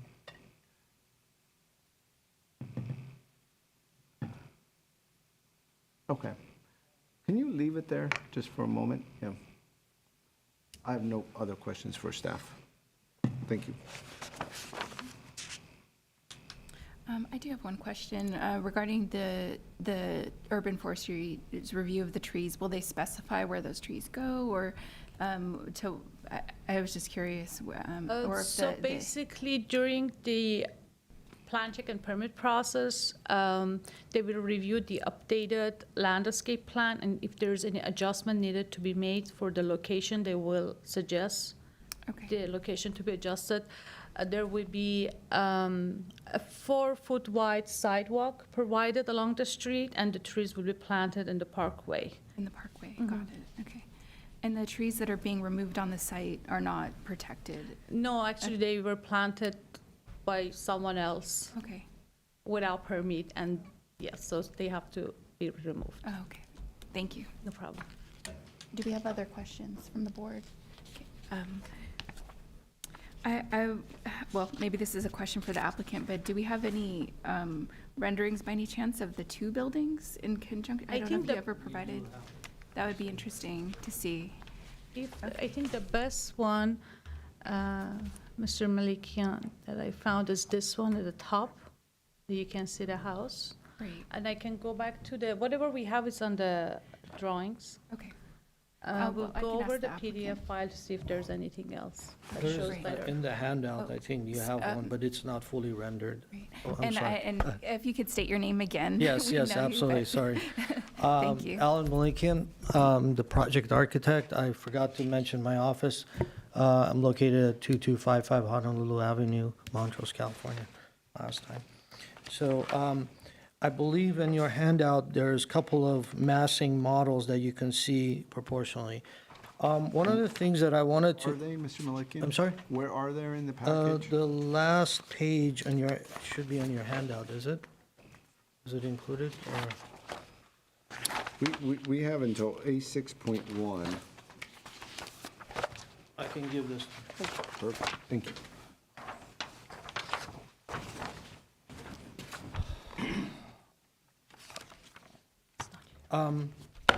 So one of the things that I wanted to emphasize in both massing of both projects, and particularly in this one, you notice that the site planning and the orientation of the building is parallel with the slope of the site. So the orientation, the juxtaposition of the homes were based on what the conditions of the site were. Luckily, this was handed over from the original design that had come to us. Original design was much larger, and this was reduced, as well as elongated to minimize the amount of grading, as well as to utilize a proper way of entering. I'm glad, I believe, Mr. Welch, you mentioned about the driveway, or I don't remember which one, but the driveway was adjusted to be a little bit more elongated to meet the minimum slope requirement. So everything that you see has been adjusted to minimize the impact to the surrounding and the movement. As far as the second condition, which is minimizing the deck. So if you study the contour and the grading of the site, I felt that it would be appropriate to utilize the on-grade extension of this horizontality. Literally, in the lower level, we're literally on grade. And then the upper level, which is pretty much the only usable space, other than the upper level. The upper level is a leftover of the H/2 requirement that we have to have. But the lower level is pretty much the only functional deck that the family is going to have in order for them to come out from the family room and utilize that. Moving that back and reducing both of them or any of them really is not going to change the impact that if staff is trying to achieve by reducing the impact. Bringing it back a foot or 2 or 5 feet, all it's going to do is reduce the usability, the actual intent of that space for the family to use.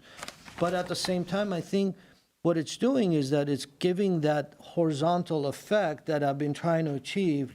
And there was some, I think there was a reference about the falling water, but actually Roby House was an inspiration for this project. So I've kind of used the overhangs and the materials that would use the horizontal brick materials and so forth.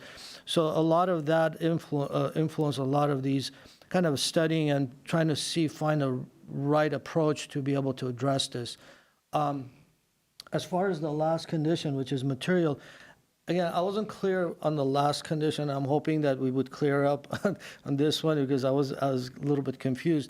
I'm okay if we want to make adjustment, but what I was trying to do is I was trying to break up the mass and somehow, but utilizing the same material we use on the ceiling, and so that material kind of carries over on the facade. And that's how it's kind of, the massing is kind of spread out and adjusted. The brick itself is trying to kind of bring a little bit more of an earthier grounding of the building, especially when you're looking up from the street when you're going up. And again, you know, the retaining and the brick and the, you know, all of that is kind of coming together in that sense. So, and then as far as addressing the public letters, again, they're all has to do with CEQA. CEQA was approved. Everything that we do, there was a SOLS report done back in the original when they were doing. The Lot 2 has a certified landfill. Lot 3, which is this one that we're looking at, is bedrock. So based on that assumption, they haven't done an investigation now. We were waiting for this approval so that once we get the approval, we can do specific investigation for that. Thank you so much for going through all of that. Board Member Welsh? Yeah, so can I ask a clarifying question here? Please. So if what you're saying on the material side of things is that you studied this, because this is a perspective I hadn't really thought about, but from the ground level, viewing the elevation almost from the street level, looking up, so you see the bottoms of the overhangs, which Absolutely. are clad with the wood, and when you look at it from that perspective, you feel it's more balanced. Is that what is you're the saying? true way of looking at it, because all of these elevations that we're doing, Yeah, it's yeah, more right. for presentation, but in reality, you're at the street level, you're in a perspective of human scale Mm-hmm. and looking up. So that's how we have to kind of imagine the project, how it's going to look in context of the surrounding and the site, so. I see, thank you. I thank you for that clarification. That actually does make some sense to me now. And I do have, I do have a question as well, given that you do have two buildings here, are there any elements that you intentionally made unique between the two structures, other than that they're responding to their location? Is there anything you did to kind of make it, unique? Well, the obviously, both lots are owned by the same person. Right. And the intent is to be occupied by the family members. And we wanted to kind of carry the architecture rather than split this. And honestly, the most appropriate design that we have with the size of the lot, the elongated, the site itself with the slope, this is probably the least impactful in, as far as grading, as far as impact to the site itself.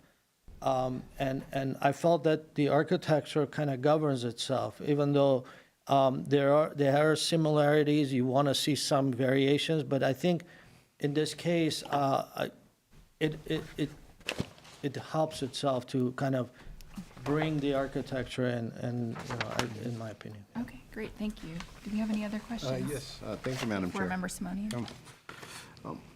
I actually wanted to ask this question on the last one, but certainly relevant on this as well.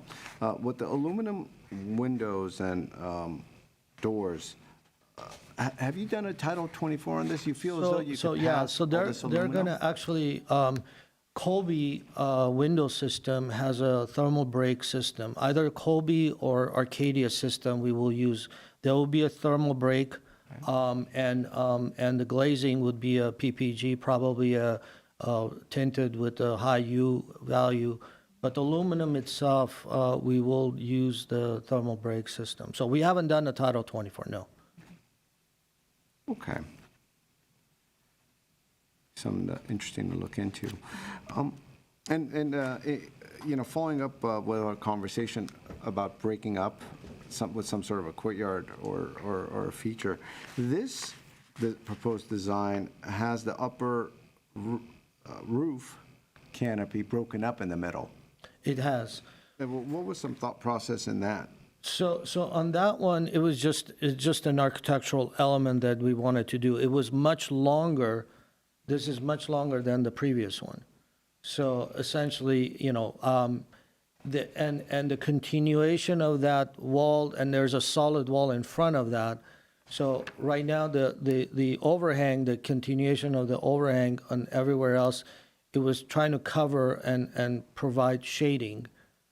Whereas in this one, where you have the overhang that it's going back and it's actually breaking up. So if I continue that in, it would actually create a lot more shading than we want, but then we minimized based on the shadow study that we did. So we kind of did that. So, I mean, we can, I'm not going to be able to continue straight on because then we're going to encroach into the setback. But there is going to be, we can if we need to kind of continue on, if we want to continue that as a basis, so. Yeah, the reason why I brought it up is I think it does lend itself for some uniqueness compared to the two. So when looking at these holistically, I do think that breaking it up breaking up the canopy on this one will help. Plus, you have stairs behind it and the walk-in closet on one side, so those don't certainly require as much What I can shade. do, if you look at, actually, if you look at page DA 2.1. That's exactly what I'm Okay, looking at, yeah. so you see on the upper level, the dash line? Yes? That dash line can go straight across, and that break-in would not happen. And so you have that straight across roof line. And that is a possibility. The first dash or the second dash? Closer to the street? You know where it says deck, and there it says 1260, there's a break-in on the dash line on the right in front of the bedroom number 3? Yes, yeah. There's a jog in the roof that we've kind of stepped in and we brought in. So what I can do is I can continue the overhang above and go across that straight, rather than have that break. Okay. And as far as, well, those are my questions for now. Thank you. I do have one simple question too, is can you walk through what the landscape is proposed in front of the pool? Are there vines or do you know? They're all drought-tolerant planting. We do have a landscape architect, I believe he's on waiting, so he's on call, so Okay. we need to bring him on board. But we did submit the landscape plans, and we did review it, and it is a fairly extensive, but yet, it addresses all the conditions that we have in the front to, address some of the retaining wall that he's looking at, Right. as well as the, obviously meeting the City of Glendale fire requirements, hillside fire requirements. Right, yeah, I was just thinking about it in pertaining to reducing that massing that staff brought up in Right. that area. So, Right. okay, thank you. Do we have any other questions? Okay, Thank you. Thank you. Thank you. Thank you. I do not have any other speaker cards. Do we have any callers? Okay, no callers. Then, I guess this is the last opportunity. If we have questions for the applicant? No? Okay, great. Then we'll close the public portion of the hearing and open it up for discussion. Board Member Kaskanian, would you like to start? Yeah, overall, I support the project. I think, similar as the last one, did a good job. So I'm in favor of it, and yeah, excited for it. Okay, so first of all, let me say, I like the break on the third floor. I Okay. think it actually, that was part of my thinking when I was making the comment on the other case, Okay. because I appreciated that element of helping to break it up a little bit. So see. I'm in favor of keeping it, not Okay. making it straight across. Okay. And I also appreciate the applicant's comment about that. That's different elevation. It'd be great if we had a rendering of that, because we really can't capture that in here. So it's hard to see from that perspective. Everything is so far away, that when you're actually walking up those front steps, what are you seeing that's different from these kind of elevations and perspectives? So that said, I'm inclined to agree with the applicant that blending, when you balance that, whole composition of them with the wood underneath all of those cantilevers, it will make it a more balanced perspective. So I'm inclined to agree with that and rethink my earlier perspective Okay. a little bit. Okay.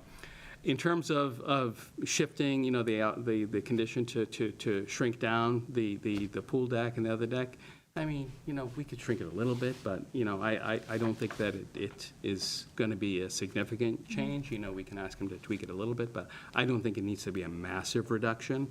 I think that's, frankly, the way that the overall plan works. I like it. I think that's, again, all of the things that we've said on the first case equally apply here. And I'm generally in favor of the project. So. Board Member. Thank you, Madam Chair. I concur and I agree with my board members. I don't think it's necessary to continue the upper roof canopy. In fact, when we started looking at this, I thought about the earlier comment, and here we do have it broken up, and it actually will help when we're looking at it as an overall street facade, because there will be differentiation between them. And so that, I feel as though is better left unchanged.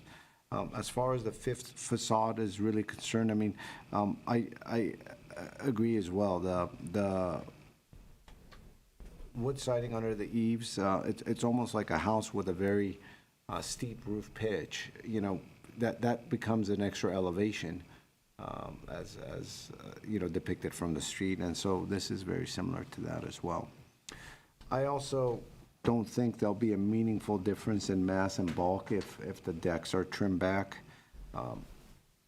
If this was at an end block and there was a street at the end and it was at a corner, then I feel as though absolutely that would make a difference, because then all of a sudden you're reducing a whole bunch of mass at the end, which we've done in the past. But in this case, it's the home is actually shifting, clockwise away from the street. And so this is being carved into the hillside, and the lower deck is on grade. And so it is kind of providing for that transition, and it's continuing the horizontality. And I support that as well. So I'm in support of this project as well, and with the conditions as we described previously, I think. Mm-hmm. That's fine. I concur. Again, love the design, and it's wonderful. And I think I'm also fine with the not having a reduction of that one deck at the lower deck. I think the balance looks nice as it is. And I agree that we don't need to continue that roof overhang. I think that it does go in, gives it a slight differentiation from the other building, but stays in the same family. And so, yeah, overall, I concur that we, my one clarification would be, do we want to change the material comment, given, do we want to alter that condition in any way? Well, I think the one that we did before was general It's broad enough, that correct, I think okay. that he can work with staff. And I think that if staff really thinks about that perspective of that, the view from the street, climbing up those front steps, how does that, elevation look when it encounters all the materials used underneath the roofs? I think that creates a different sense of balance, and I think as long as staff is also taking that into account, I think, they'll be able to work with the applicant to come up with a satisfactory I solution. have a rendering, actually, maybe this will be closer to a human scale looking Yeah, underneath. see, that's a pretty good one, yes, yes. Yeah. Mhm. So you see like a huge area of wood cladding, which will give a sense of earth tone, and what we were looking, actually. When I added that condition, I was looking to see this kind of color and material more rather than gray, stone and brick. Right. But I think we can work together to make it even better. Okay. And we can leave that condition similar to we can use the same condition for this project. Okay, and then we're eliminating condition Two. number 2. Yes, Correct. I have that And also. keeping one, of course. Okay, so we confirm the conditions. Okay. Confirmed. Motion to approve? I'll second it. Perfect. So, Mr. Welch, Yes. Board Member Simonian, Yes? Mr. Koskanian, Yes. Madam Chair Lakarev. Yes. Thank you, motion passes. Thank you. Do you want to take a break Yes, now? and I was going to recommend taking a break at this point, and also excuse Board Member Simonian. Thank you, Madam Chair. Thank you. We're going to take a brief break. A brief break, maybe 10 minutes or so. Thank you, thank you, congratulations.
You don't need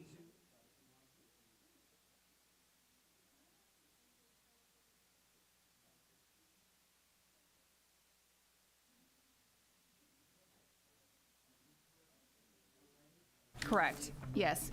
Please proceed. Thank you. All right, well, we're proceeding with the meeting. Thank you. We're proceeding. Thank you. Good evening, Madam Chair and members of the Design Review Board. The next item before you this evening is case number PDR 002979-2024. It is a review of a proposal to construct a new 2,305 square foot two-story single-family house and an attached two-car garage on an approximately 5,800 square foot lot in the R1R District 3 zone. The residence is proposed on the south side of Brockmont Drive between Park Ridge Drive and Cumberland Road. It is highlighted on the location map in on a black outline.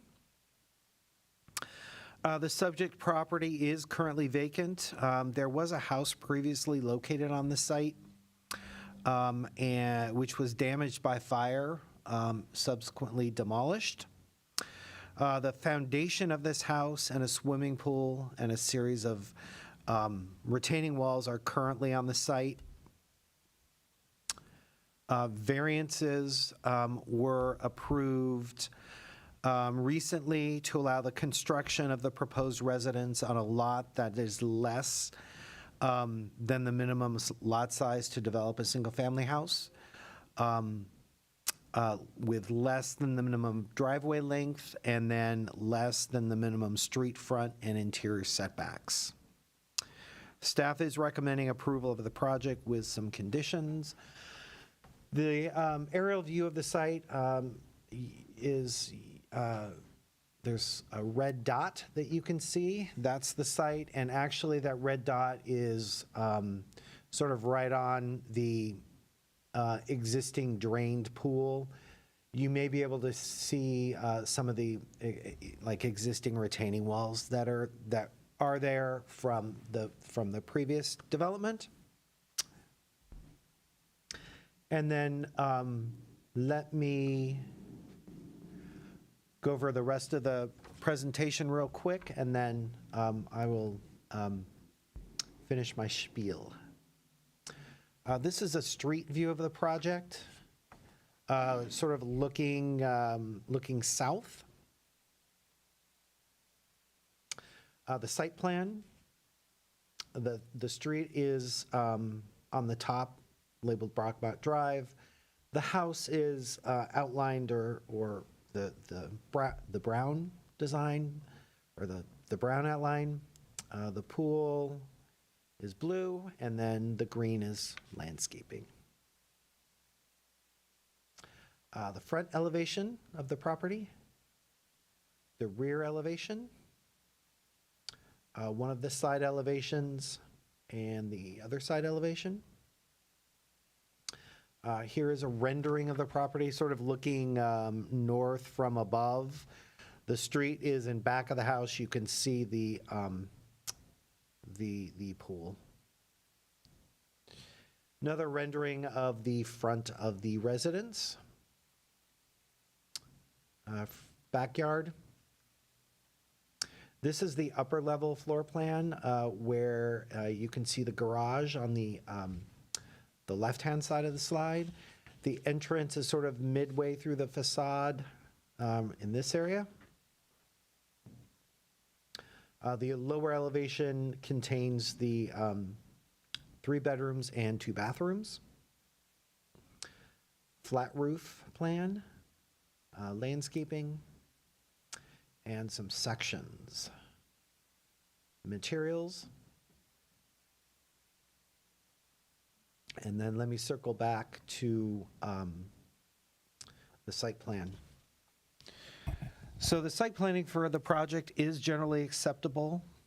The proposed residence is sited on the site, really in a very similar position to the previous house. The front-facing garage is consistent with the surrounding neighborhood. Additionally, the landscape plans proposed drought-tolerant landscaping that will complement the contemporary design of the residence. With regard to mass and scale, and I will flip to some elevations. This is the front. Mass and scale of the project is also generally appropriate. The residence follows the terrain of the site, which I will. It's not a great depiction of how it follows the terrain. It's a little deceptive. Let me see if I can get a. This rendering shows the upper level sort of pushed in from the lower level, and really, given the constraints of the site, the existing pool, the relatively small size of the site, that second floor, upper floor step back is, demonstrates that the topography, it follows the topography of the site. The house size is relatively modest. I think around, what did I say? Yeah, 2,300 square feet. The entryway is well located, but it's not monumental.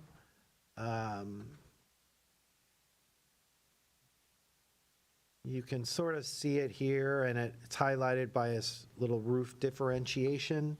Let me go to the elevation drawings and, wrong way, sorry. So the entryway right here, not monumental, center of the facade. It is highlighted a little bit by the roof design up here. Also, in terms of mass and scale, the flat roof really is consistent with this contemporary designed house. And then finally, with several suggested conditions, the design and detailing of the proposed residence is also generally appropriate. The contemporary design of the house is reinforced with the use of smooth stucco, Ipe siding, and glass railings, and the flat roof. Maybe what I'll do is go to the materials. So you can see colors, the materials, and exterior lighting better here. Trash storage is located in the garage, and the proposed rear balcony will not pose any privacy issues given its size, location, and orientation. Staff is suggesting 3 conditions, and those are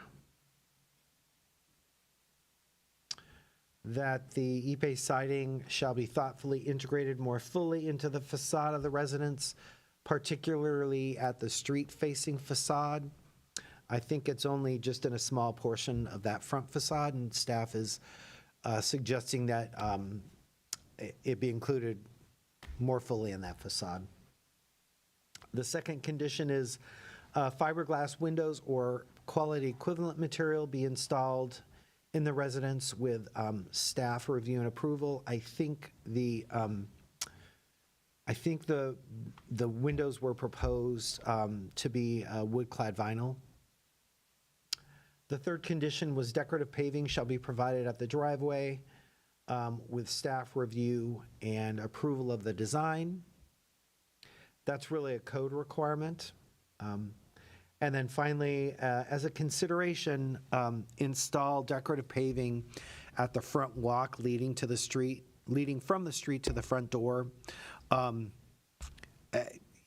As you realize, it's not a very deep setback at all. And so staff felt that, providing some decorative paving in that area would, serve as, highlighting entry, maybe also a little more protection from from the street and from the, just a little more texture so that there may be more awareness of people are coming in and out and cars and that sort of thing. So that was staff a consideration would be good there, but that can be for the board to decide. That concludes my presentation. If you have any questions, I'd be happy to answer them. The applicant is here to also make a presentation. Wonderful. I don't have any questions at this time. Do you have any questions? Actu- Board Member Welch? Actually, sorry, you did receive a letter Correct. on your desk as well as emailed. So, Thank you. So just want to confirm that the variances that were granted, the design fits within all of those variances. It is not exceeding any of those limitations that were allowed under the variances. right, the design that you saw tonight was the design that the variance was judged under. So no modifications to the design you're seeing tonight are necessary based on the variance approval. And do we know anything about the pre-existing house that was destroyed?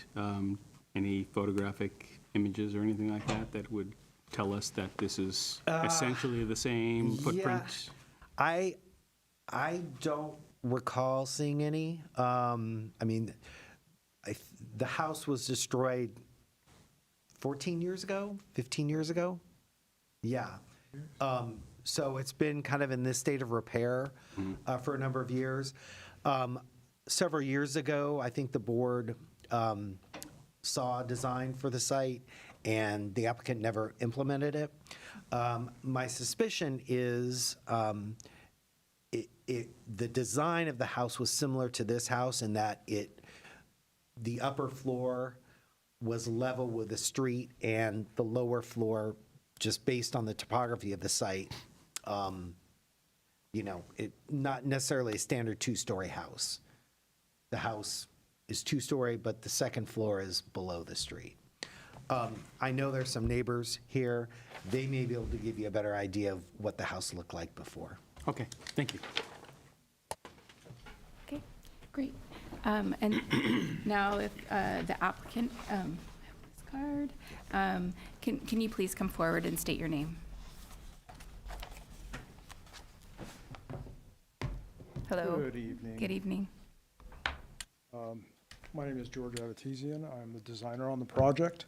And just to kind of start off, yeah, this has been a bit of a long haul on this project. We've been back and forth, especially with everything relative to COVID, and there was some other issues that we had, but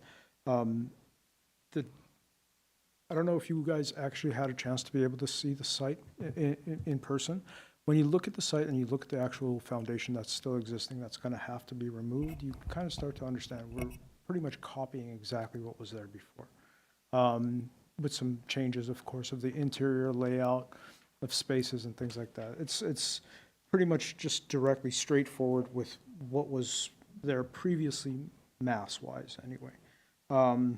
Of course, Mr. Kiesel did discuss the variance and how we went through that last year, and everything was fine.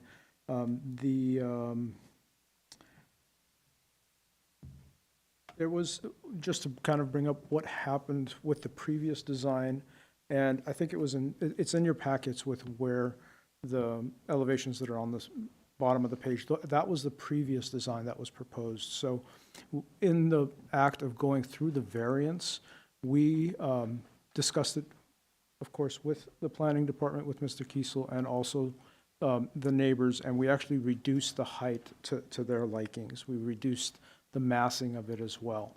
The one thing I think we also have to mention is that we are proposing to slightly modify the pool, and that's because we need the circulation and, of course, to be able to put the proper alarms and gates and things of that nature as well.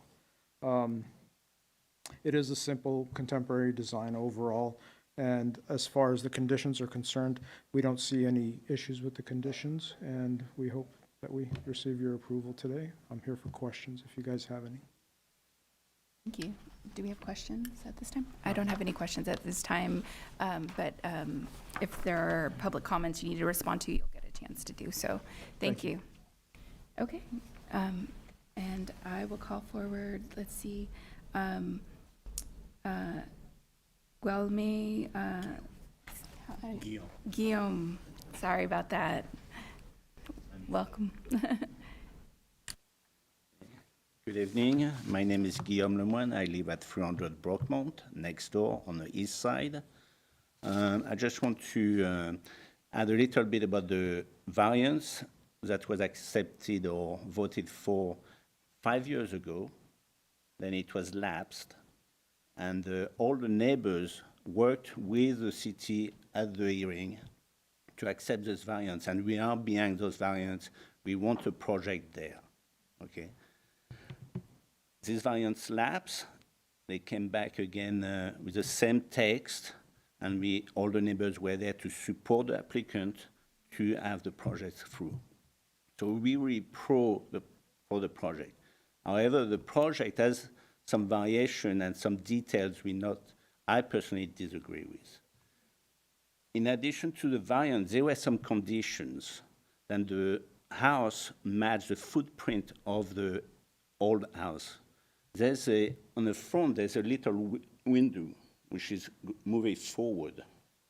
A few feet is not very objectable, but it's moving forward.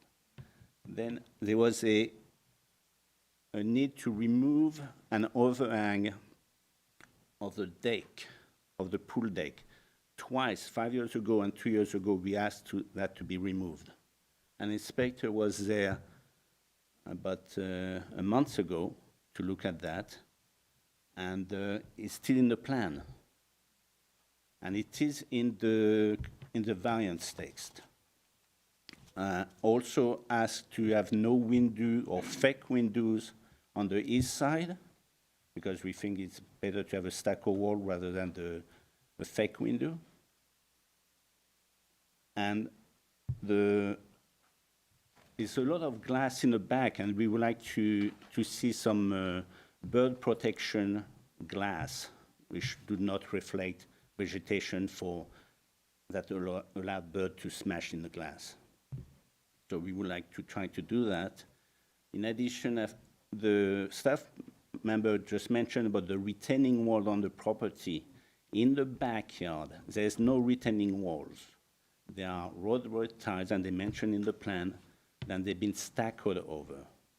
And the person below, the property below, sent me an email, which I want to submit to the city, complaining about those kind of weak retaining walls. The planting plan is really like strange, because there's a tree planted where there's a pool pump. So it's a pool pump enclosure, not a planter. So it sounds like somebody who did the planting plan is not aware of certain things.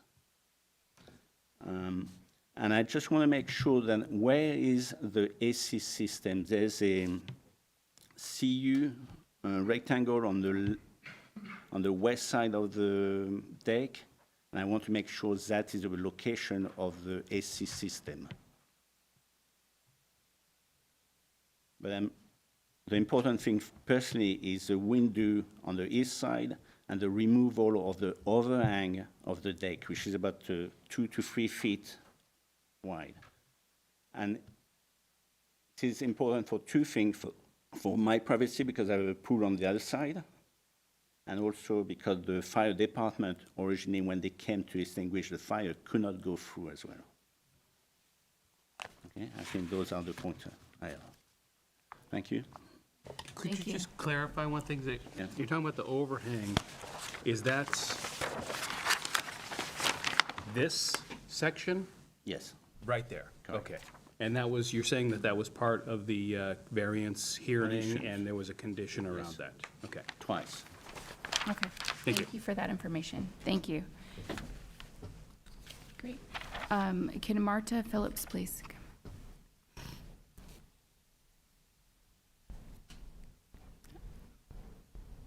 Okay. Oh, thank Good evening. Please state your name. Good evening. I'm Marta Phillips, and my husband Sheldon, and I live in a beautiful mid-century gym at 301 Brockmont Drive, which is 2 homes northeast of the subject site. And we're really anxious to see a new home built on this site, as it has been vacant for over 10 years, as you are familiar. Our home has a beautiful view, which is the primary reason we purchased our home back in 2010. We're very lucky to have an unobstructed vista of the Hollywood Hills, Griffith Park, and the beautiful trees and landscaping of our surrounding neighborhood. The subject property will be a major component of this view, and in fact will be the only home visible from our predominant view. As such, we would like to ensure that the home's design and appearance will be as pleasing and unobtrusive as possible for ourselves and our neighbors. Back in 2019, the owner first proposed and presented plans for new construction on the site. This previous design was visually obtrusive in scale, overall form, design, and detailing. Several adjacent neighbors and ourselves expressed concerns regarding setbacks, potential interference with privacy, and the overall massive scale of the design. We approached the owner with these concerns and suggested a few reasonable alternatives to consider. He was accommodating and agreed to a meeting at his previous architect's office, along with my husband and our 2 nearest neighbors. We'd like to thank the owner for his willingness to collaborate in the past in efforts to reach a solution acceptable to the neighborhood. While it's been over 5 years since we last met, we're glad to be here tonight to review these new plans. Judging from the new elevation drawings, dimensions, and the story poles on site, the new plans are somewhat of an improvement from the previous proposal. However, we still have concerns regarding the street side edifice, its overall height, and its color scheme. Considering the minuscule setback to the curb, the height presents an imposing structure from the street. While this proposed home will not necessarily obstruct our view of the mountains, its presence will interfere with the foreground vista and will be the primary structure visible It's from an our home. indication that your time is 25 more seconds. As mentioned, an additional concern we have pertains to the color scheme of the home. On page 269 of the review board, you'll see earthy color tones. However, on the material board and rendering on page 270, there's a much more stark light gray appearance to the walls, trim, and garage door. This is specified as La Habra Dove Gray. That's time. I thought we had 5 minutes. No. 3 minutes. 3 minutes, unfortunately. And we did receive your letter as well, and I recognize Okay. what. My husband's going to be following up Okay. right after me, so I think he Great. can. Thank you finish. so much. Thank you very much. And Sheldon Phillips, please. Thank you. Hi. My name is Sheldon Hi, Phillips. welcome. I'll try to make up what's left here, Okay, but great. and add a few other Okay. concerns. I'll just speak contemporaneously here. As Marta mentioned, the material board reflects a different color scheme than this rendering does. And in fact, I don't know if you can go to that, it's more of a gray appearance. It specifies dove gray, which is pretty much white, La Habra Dove Gray, whereas the rendering is more earth tone. If you notice a gray garage door here, the rendering is brown and earth tone in the previous rendering. And we, as neighbors, we'd prefer, because the home is, again, a significant edifice from the street. It's pretty tall when you're at street level, even though it's single story at the street. It's 14 feet, basically, at the corner. In this rendering, the stark white appearance doesn't exactly blend in with the neighborhood. The neighborhood is predominantly mid-century homes with darker tones, earth tones that allow them to blend in more with the neighborhood and the surroundings. So if there's any consideration that the owners and the board can can consider is maybe just a more earthy color scheme to the materials. I'll just add one more thing, because there were questions about the previous home that was on the site. Several neighbors do have images of that previous home.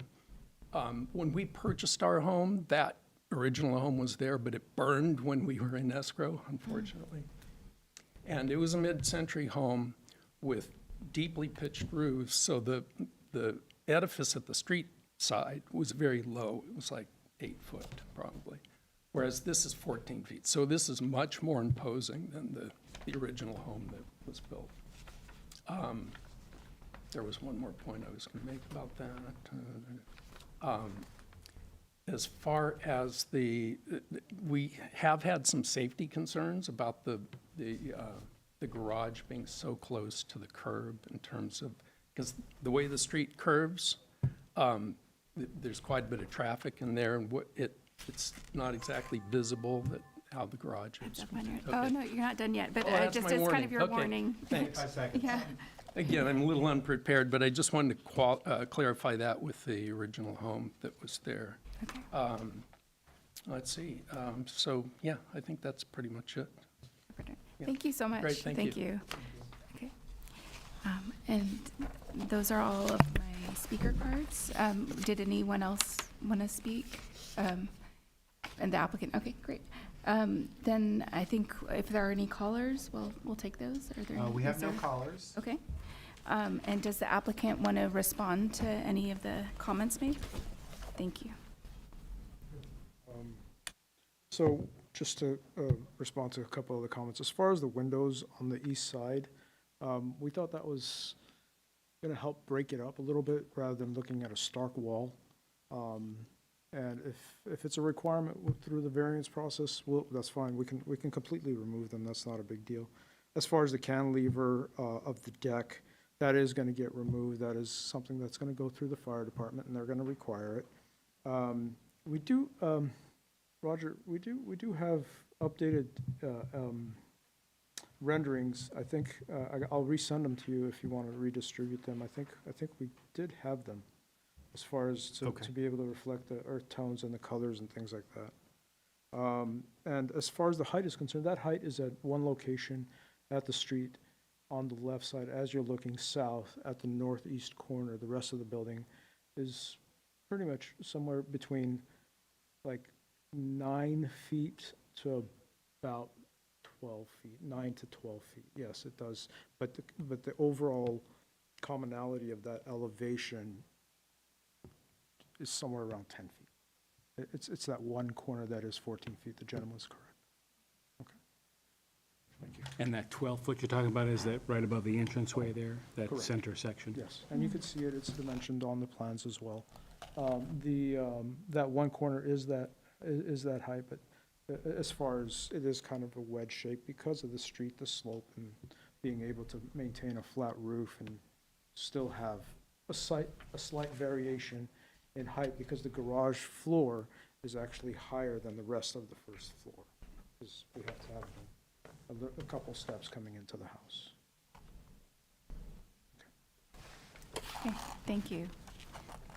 Do we have additional questions for the applicant? Okay. No more questions. Thank you. So at this time, we'll close the public portion of the hearing and open it up for, he said no originally. So deliberation, and Board Member Kaskanian, would you like to kick us off? Yeah, overall, I'm in support of the project. I did have an actual quick question in regards to the variance that was brought up. Is that something that is in our purview or something that we have to put into consideration? Okay, just confirming. But yeah, overall, I am in support of the project. I'm glad there is going to be a house in the area. I did get a chance to come and visit the area, so I think that the home is going to be, a good fit. I do think that the color scheme, though, there was a comment in regards to the color scheme. I do want to talk about that a little bit to see what your guys' thoughts are, to see if there's something that we can do, because I think there is a lot going on right now. But other than that, the support in regards to staff's comments as well, but I think it was just a color scheme that I was just a little questions on. Thank you. I'm writing notes. Board Member Welsh. Thank you. Yeah, I concur. I think that's a condition to study the color scheme would be appropriate. I think that's the Hillside guidelines specify that we should be focusing on earth tone colors in a neighborhood, and particularly, as one of the speakers said, it is more predominant in the neighborhood, so I think that that's fine. I think less gray, white, and a little bit more, tan, beige, But, obviously, they have to work with staff, work with them to make sure that it is a cohesive design. We want something that looks nice, but I think something that is a little bit more in those neutral earth tone colors would be appropriate. I agree with staff's other conditions, as well as the consideration. So I'm, like Board Member Castellani, and generally in favor of moving the project forward. All of the conditions that are part of the variance process will definitely have to be satisfied, but I think that that's something that the city, the building department will require when they're actually issuing building permits. So, okay. Okay, great. Yeah, I concur. I support this project. I know that the neighbors are also eager to see it move forward, and I think that it meets the design guidelines overall, other than the color. And I do agree that it needs to be more earth tones, and I agree with staff's recommendation regarding the wood siding at the front. I think that could assist the front facade greatly to increase the wood siding more consistently across the facade. And not just in locations like around the window, not boxing the window, but carrying it more holistically throughout the design on the front facade. And even I was thinking on the back side as well, specifically, there are two walls that are adjacent to each other on the west elevation, that have two different materials, but they don't seem to step in any way. And I was, so I don't know if you could bring up the west rear rendering, that might help. It seemed like you had different renderings than the ones that we have. So it's hard to describe, but there's a brown base. I don't know if you can see here. Okay. But if that brown base could continue across the entire wall there, and then, sorry, not the brown base, but the stone veneer. I just feel like the wall needs to be more consistent in material across the bottom there. It feels oddly checkerboard to me. So that's, I just wanted to get some consistency. It'll make this nice L shape with the stone. I don't know if you can see what I'm saying right here, but essentially an L of the stone material. Okay, in the rear elevation. In the rear elevation, the west facade. And similarly with the front facade, making it a little more kind of cohesive with the materials. So, but other than that, I think when I went to the site, I did feel the height wasn't that as imposing as some that we've had come across our desk here. So I know I'm okay with the height in general, and it sounds like the variance approved it as well. So I don't know if it sounds like we don't need a condition to have them look at the variance. So that's No, there you will, just to verify that those elements that he brought up are addressed. Correct. Right, what will happen is the applicant will submit for plan check. Right. And then we will look to make sure it complies with the variance conditions, complies with conditions of the DRB, and complies with the zoning ordinance. Right, okay. One other point I wanted to raise, if you Yes. don't mind Oh, my please. interjecting. Oh, There no, was a please. comment about the false windows Right. on the two sides elevations. And I saw those as well, and I think they do help to break up the massing on the side, so I didn't object to them. But there was a comment from one of the public members who said, why have those, So I just wanted to throw that up there for us to kick it around. Can you show me which elevation, or show us what? It's on each of the two side elevations. This one right here. Yeah. Okay. I see. The two windows on the top floor there are both fake windows. I see. I don't think they're necessary either. If you remove them, though, you have a big It's pretty blank wall wall. of Yeah. stucco. I see. Yeah, I'm okay either way, but if you want to keep them, yeah. I mean, the staff didn't make a recommendation. You know, this is Yeah. really just a comment from the public. It's that I more wanted. consideration, Yeah. if they wanted to, yeah. And that brings us to the one item that the staff brought up regarding the stone pathway at the front, the consideration. You're in support of that as a consideration? As a consideration, Okay. sure. Yeah, I think that will help with the safety element that was brought up by the public as well. Okay. I was trying to go through all the different items, but I think we've covered them. Do you mind reading back the new conditions and then? Sure. The full, yeah, all of Sure. them. Thank you. So it's my understanding that the three conditions in the staff report remain. Correct. The consideration remains, and there's two additional conditions. The first is restudy the color scheme of the residence to be more neutral earth tone colors.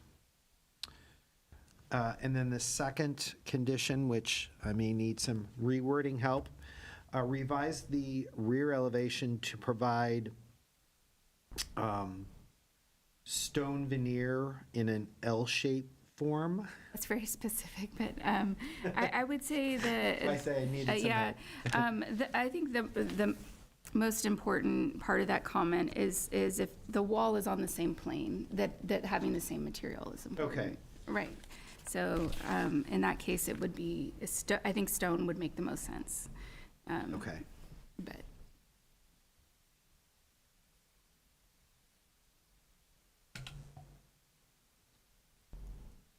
Okay.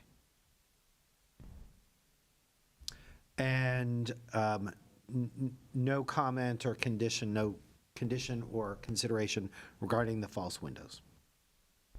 No, I think it's okay. Yeah. Okay. Yeah. So that was it. Yep. Motion to approve? Second. All right. Motion was made to approve the project with conditions and a consideration. This will be a roll call. Mr. Kaskanian? Yes. Mr. Welsh? Yes. And Ms. Lockeroff? Yes. Great. Thank you. Thank you, Motion everyone. carries 3-0. Congratulations. Yeah. Thank you. All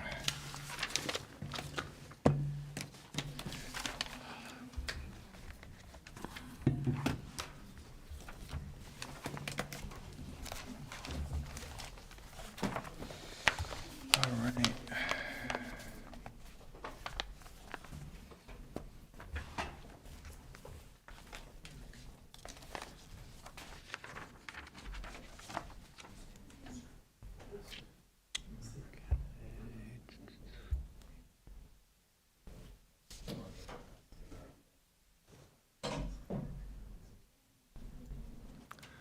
Neighbors.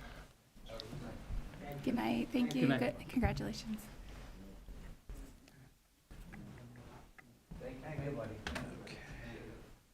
Actually, give me a second. Okay. Bye. You guys made it through the most longest morning. We watched the whole thing go. Save the best for last. Yes.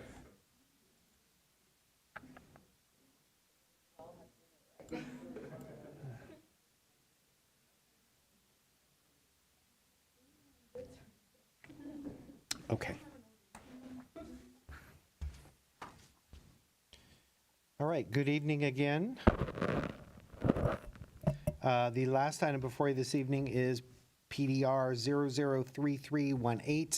003318-2024.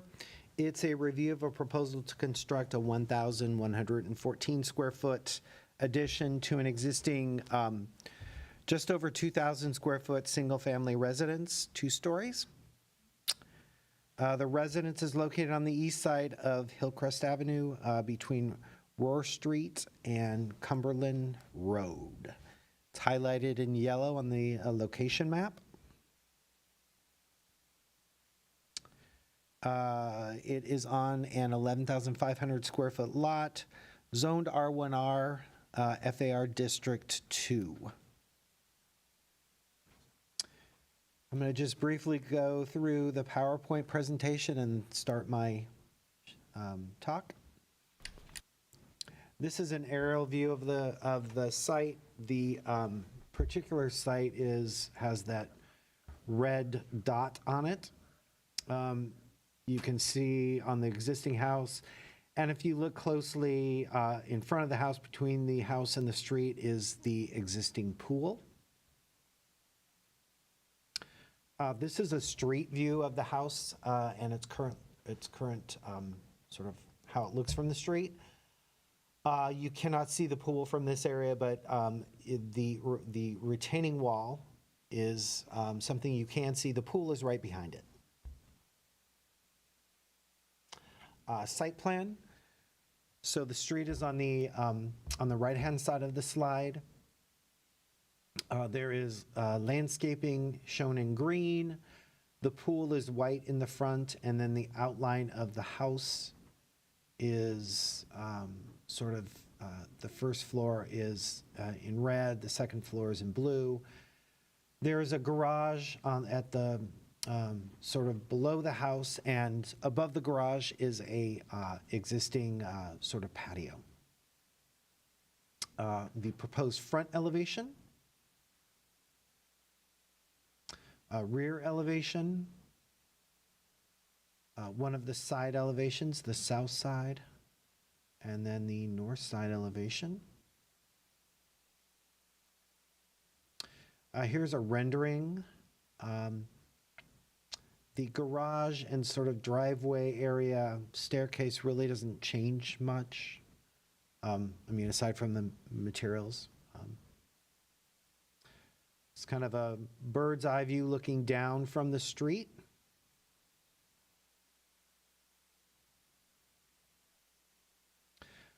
This rendering shows the new entry elevation, or the new entry to the house, which I'll speak about. The lower level floor plan, what I've done is on the left-hand side of the slide is the existing floor plan. And then the right-hand side is the proposed floor plan. So you kind of see where the additions are taking place. The upper elevation, same thing. The left-hand side is the existing second floor, and the right-hand side is the proposed second floor. Real quickly, a roof plan. Section drawings, or a section drawing, some materials, and then I will go back. So, site planning for the project is generally acceptable. As mentioned in the staff report, it really doesn't change a whole bunch from the current condition. The garage and driveway location and configuration is not being altered. There is a slight relocation of the main entry to the house, but that really doesn't significantly or meaningfully modify the site planning in any way. Staff did have a suggestion that while the front yard landscaping really should not be disturbed as part of the project, we are suggesting that the board require the installation of shrubs and vines really at the base of the front retaining wall to soften the appearance. And let me go to the street view that I have and just summarize what I just said. You know, the front yard is fairly well landscaped, just given, what they're proposing to do and what's there. We don't think it's going to be damaged or harmed in any way. But but it is a fairly significant retaining wall in the front. I think it would be, it would benefit the appearance of the house as well as the street if you could soften that a little bit. So that was a condition that we suggested. In terms of mass and scale, let me, I'll stop on the front elevation. Really, the mass and scale of the homes in the surrounding area really vary quite widely. And the subject residence after the proposed addition is really consistent with the neighborhood. Pictures in your packets of the neighborhood homes suggest just very wide variations. The residence does follow the form of the topography. Let me go to a side elevation real quick. So you can see how from the south side, the house sort of steps back from the pool level to the first floor to the second floor in both the south elevation and the north elevation. There are several conditions that staff is suggesting to improve the mass and scale of the house. I'm going to go back to the front elevation. And at the front elevation, there really doesn't appear to be a relationship between the first and second floors. Glazing right here, just the scale and the sizes of the first and second level glazing windows, just staff doesn't seem to, there doesn't seem to be a relationship between the two. So staff is recommending revising the window sizes and proportions, as well as some material placement changes, just so that the house reads as one house as opposed to maybe the first level and then the second level being different. Additionally, the applicant could restudy the placement of the building forms in relation to one another and emphasize horizontal and vertical elements, just to better, to get a better scale, to get better proportionality.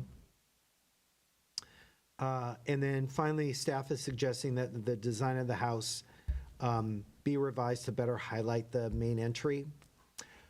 Currently, the entry, you can see from the street. It's obviously, this is the proposed elevation, so it's not here. But as I mentioned, let me get to the rendering. Here's the rendering, and the front door is in this area, which the stairs leading up to the first floor are here. The front door is basically in this area now, and instead it was relocated to sort of a side elevation. Staff doesn't necessarily have an issue with the side elevation or the door on the side elevation, but you know, if you look at the front elevation here, oops, wrong way. If you look at the front elevation,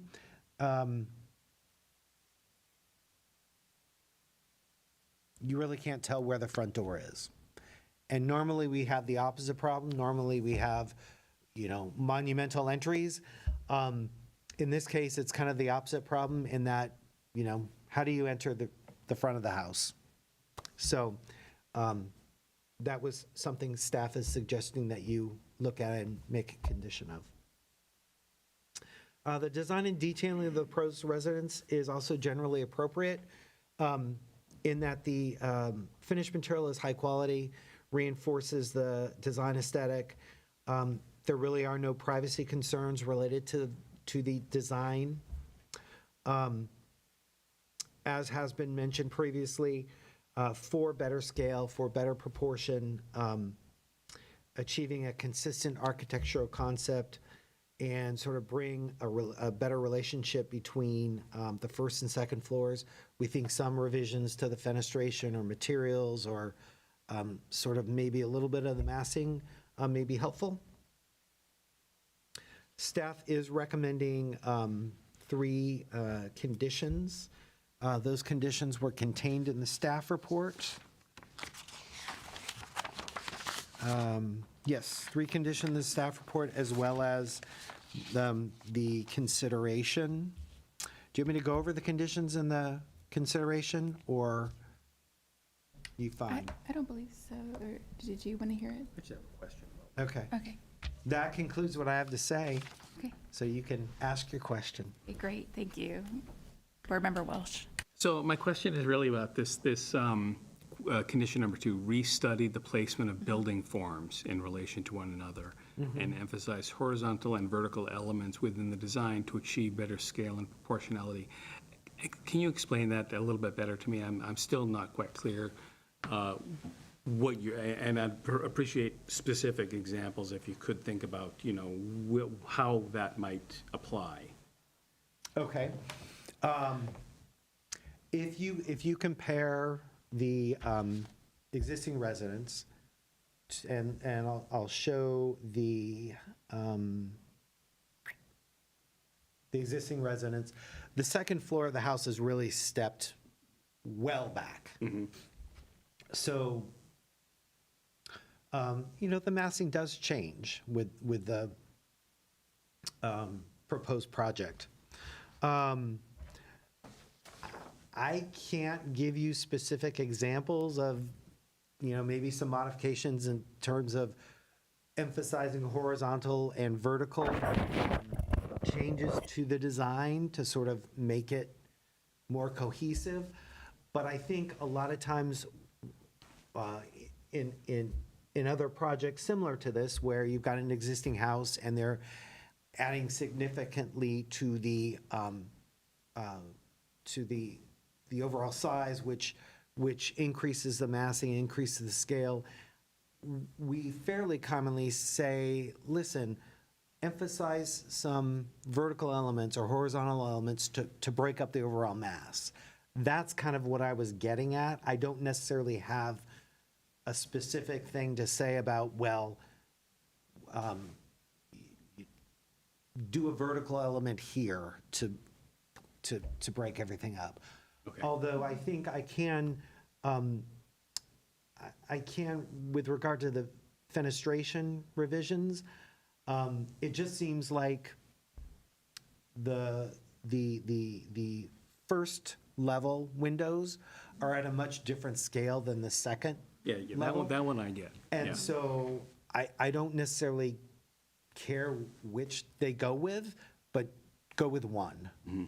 So that's how I'd answer your question. Okay. I all hope right. I did. Thank you. That's Yeah. helpful. Thank you.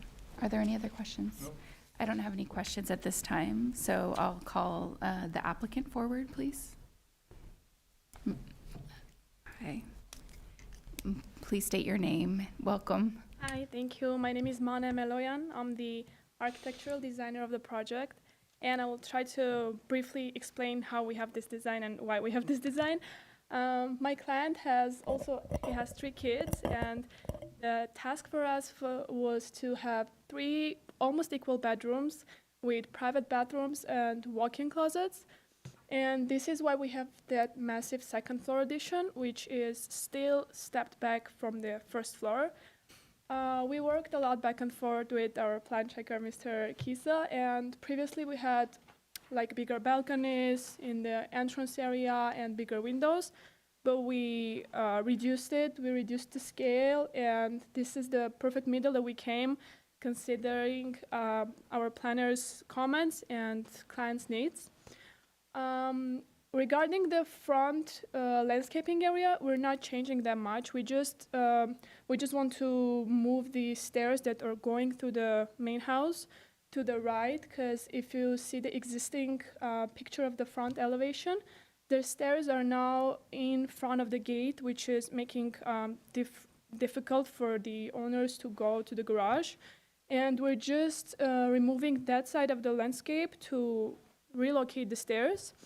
we still have the landscape. We still have the plants that covers the retaining wall, which is not shown here because it was covering the whole elevation. But we can consider adding a landscape as well.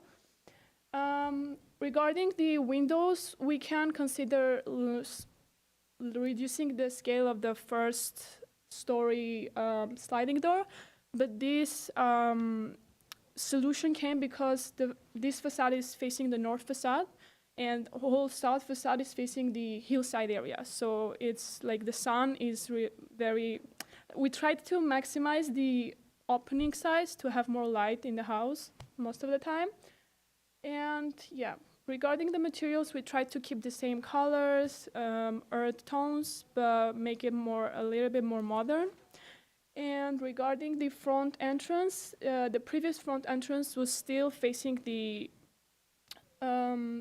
side elevation. It's just moved a little bit forward to have the second floor addition for the bathrooms. So in this case, we had an addition to the entrance area, which if you can please open the first floor plan, you'll see that. What, first floor? Yeah. Okay. Previously, we were entering and facing the stairs right away. But in this case, we have a little entrance area separated, and then we go and we have stairs and kitchen and living room. And in the second floor, we have 3 bedrooms for kids with private bathrooms and walk-in closets, and good-sized master bedroom with separate closets for him and for her, and with master bathroom. So yeah. Thank you. Thank you. Board Member Welsh, would you like to ask? So, just to be clear, the conditions that Mr. Kiesel put out there, do you believe that you can address all of those in terms of some revisions? In particular, I would focus on number 1, the fenestration sizes. Yeah. The fenestration sizes, excuse me. Yeah, the windows, the Windows, opening yes, sizes, the openings, we yes, can, particularly the doors on the front of the house at the first floor. we can work with that. But in terms for mass and scale, I can't imagine reducing it any more. Because if you look at the bedroom sizes, it's like 10 by 11 or something that it can't be smaller, I think. And in terms of mass also, we're not, like the maximum height of the building is remaining the same. The second floor is still stepped back. We have balcony there. No balconies are overhanged, so all the balconies are sitting on the first floor. The front setback is 44 feet, and the addition setback is, I believe, 50 something feet. Okay. I do have a question. Did you guys ever go down a path where you had a different roof type on the house? No, we tried to keep it as same. matching as existing, yeah. Okay. As staff indicated, there's kind of a, aesthetically slightly different from the bottom to the top. Did you think of any, having heard that, or were there any solutions that you've thought of? The mass of the second floor? Not the mass necessarily, but aesthetically, he was mentioning that the first floor looks one way, but then the second floor looks different. And part of that is fenestration, but it's somewhat, looks like a more modern, contemporary home at the bottom, and then the top looks a little more traditional, like the original home. But is there any thing that you, having heard his conditions, any suggestions that you Yes, would like? I believe after the comments, we reduced the opening size on the second floor, but now we can, in my opinion, if we make the window slides more, like instead of 3, we have 5, or we have 2 separate windows and a post in the middle, or just a wall in the middle. Okay. And work with the materials a little bit, we can make it. Okay, great. Thank you. Do you have a question? Yeah, Roger, could you put the picture of the front facade, please?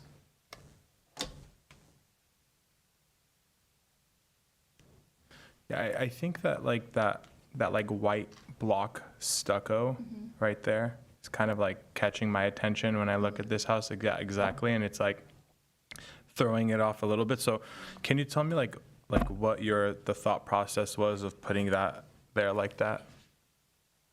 Yeah, it was in a floor plan. It's let me open the floor plan. It's the dining area, and we wanted to have also we wanted to have a wall because this sliding door is gonna open behind the wall, and it's gonna be full opening. So we wanted to have fixed wall to have a pocket or like the slide going to another, and have it not visible neither from the dining area, nor from the balcony area. But if we reduce the size of the sliding doors, we can do 2 separate sliding doors, and the walls from the sides gonna be less massive. I agree with you. And could you show the front door for us as well? There's a view, that view. Can you explain what the white linear, is that lighting? Yeah, it's an LED lighting. Okay. As the entrance is already hidden and already covered, so we decided to do something to make it more official or like a portal to enter. But the previous entrance door was now visible from the street either.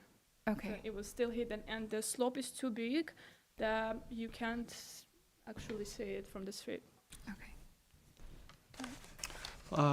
One other question. So the triple sliding doors that you've got there, in this elevation I'm looking at on page A13, the railing looks like it only just goes and covers those doors. But I believe that that's like a deck there, right? Isn't it? It's a trellis area. It's a French-style balcony that you can't go. If you Oh, open I see. the So there's rendering- no deck there. No, the balcony is on the second So floor. what are those? It above looks the like pavers there. Are those? trellis. That's a For the trellis. lower floor, because we have the pool level on the lower floor. If you I see, okay, Do you I see. think So that there's no open door? actually direct access to the outdoors there, you're just having the opening and then there'll be a railing in front of it, I we see. just try to create a little shadow for the pool area because it's all open air pool deck. Trellis is right here. You can see it on the section. We had a balcony there, but we removed it because it was overhanging and the mast was big. So this is the design that we came up with. Okay, thank you. Thank you. Thank you. Great. That's, do we have any callers? Let me check. While I'm doing that, I wanted to clarify that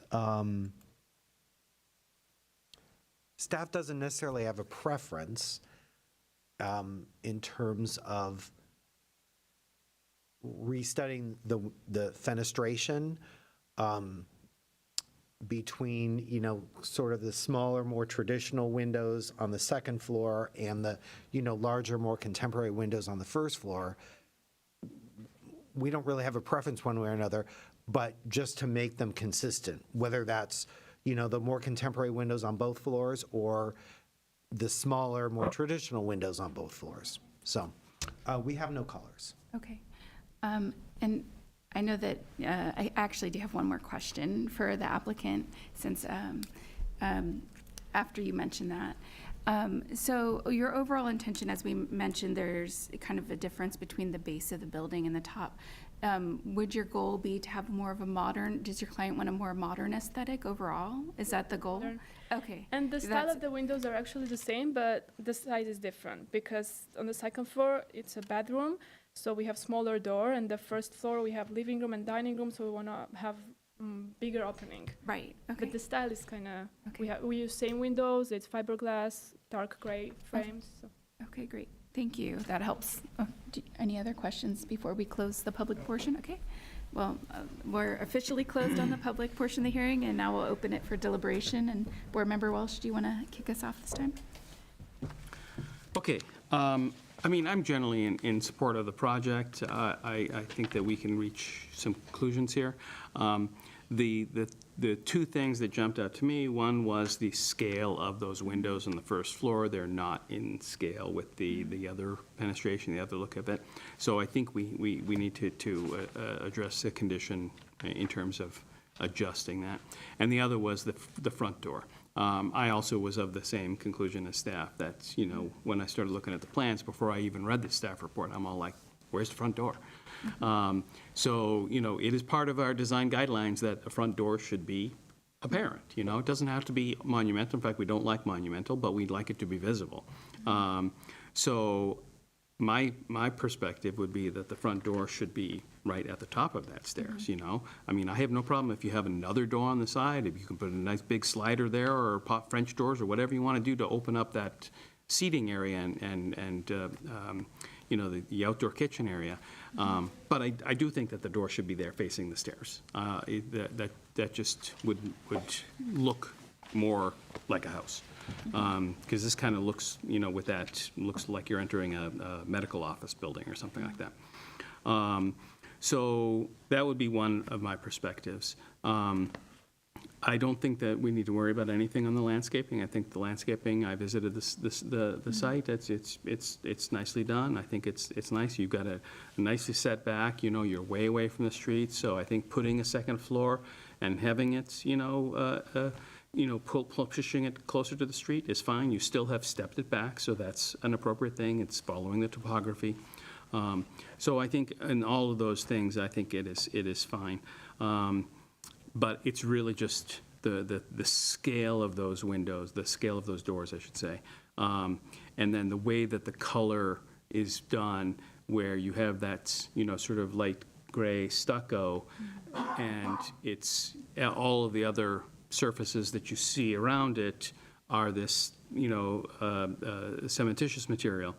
It creates that segregation, that lack of cohesiveness in the whole design.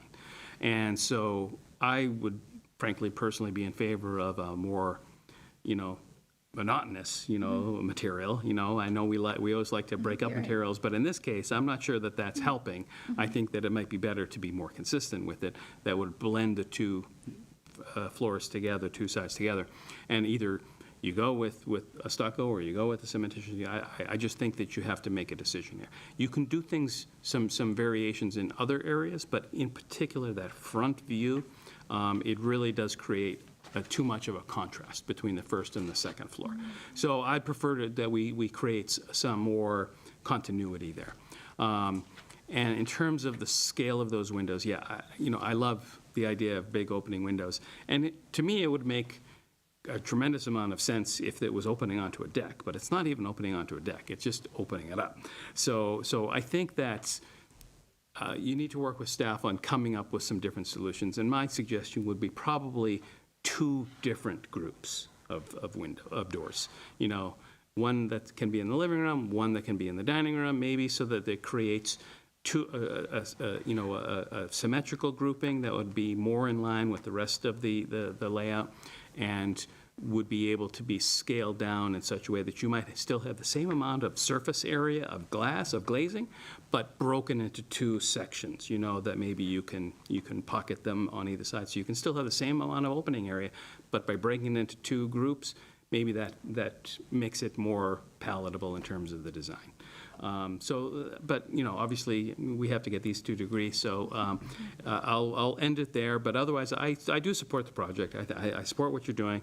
I think, generally speaking, it's within the right scale. It's not oversized. It's done, you know, with respect towards the neighborhood, so I'm in support of it. I'm just trying to help make, you know, a good final solution here. So that's my thought. Thank you. Great job, Monte John. I think you did a great job with the overall design of the house. So I think I am in support of the project. The one thing that I did agree, I concur with my fellow board member, 2 things, is the front door. You know, we need to make sure that is visible. And then the second part is the first floor with the window. I think there's just so much going on over there that I think you can work together with Roger to kind of try to figure out that. But overall, I am supportive of it. And congratulations on your guys' new home. I I concur. I support the home. I know that there was a condition regarding massing, and I actually think the massing's okay. I think it's a matter of making it feel cohesive with materials and fenestration, and maybe even roof. I don't know. That's like just throwing that out there. If you really wanted to go modern, it could be more of a flat roof. I felt like that might tie in the base with the top. I'm throwing that out there, but as a consideration, I don't know what you guys think of that. Not anything they have to do, but if it would make it feel more cohesive when they restudy it. Yeah, It's a although, I thought. mean, it might Yeah. change the dynamics of the construction and the cost and stuff like that. Yes, But, yeah. I have no I- problem with the roof. I think it's Right. fine. It's not a fully modern, it's, Right, it is, it's okay, but I think it might help tie in that base Mm-hmm. part, but I agree with you that maybe the sameness of material in this case would help, or having the darker material at the base. I think having the bright white at the Mm-hmm. Yeah, base that is might part of be the issue too. a solution too, is Yeah. flip them, Right, I think, yeah, exactly, flip the colors so that the bottom is the earth tone and or having it all the same. So either of those. So what I'm hearing is just a material study, so it's more cohesive aesthetically, and then and same with the fenestration, restudying the fenestration, so it's more and we might have different opinions on which ones get bigger or smaller, but if they restudy it so that it's consistent, that's the key. There was a consideration on that. Yeah, consideration with landscape, and then the front door, I agree with bringing that to the front, and you could have a nice big door at the side, I would be not Yeah. opposed to that. Exactly. So that you could have both doors. Yeah, So, exactly, yeah. and so that's,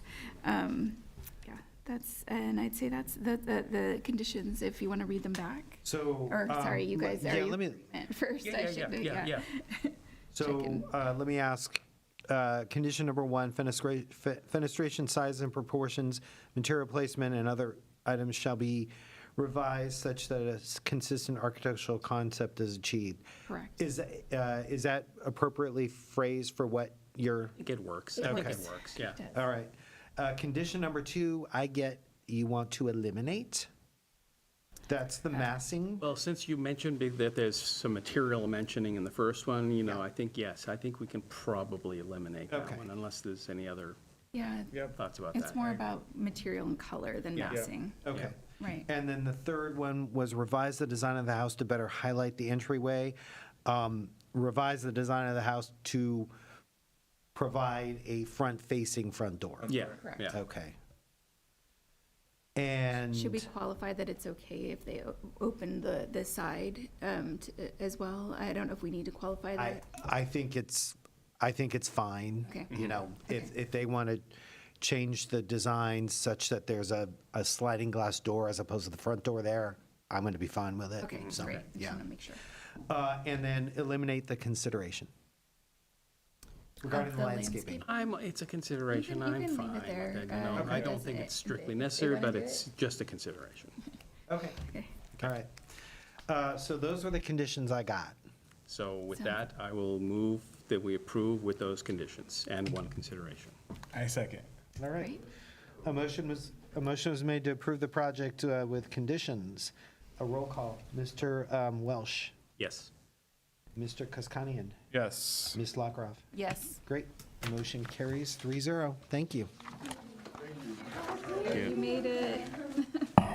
And then do we need a motion to end the meeting? Motion to adjourn. Yes. I was close. You were the, you won. I was close.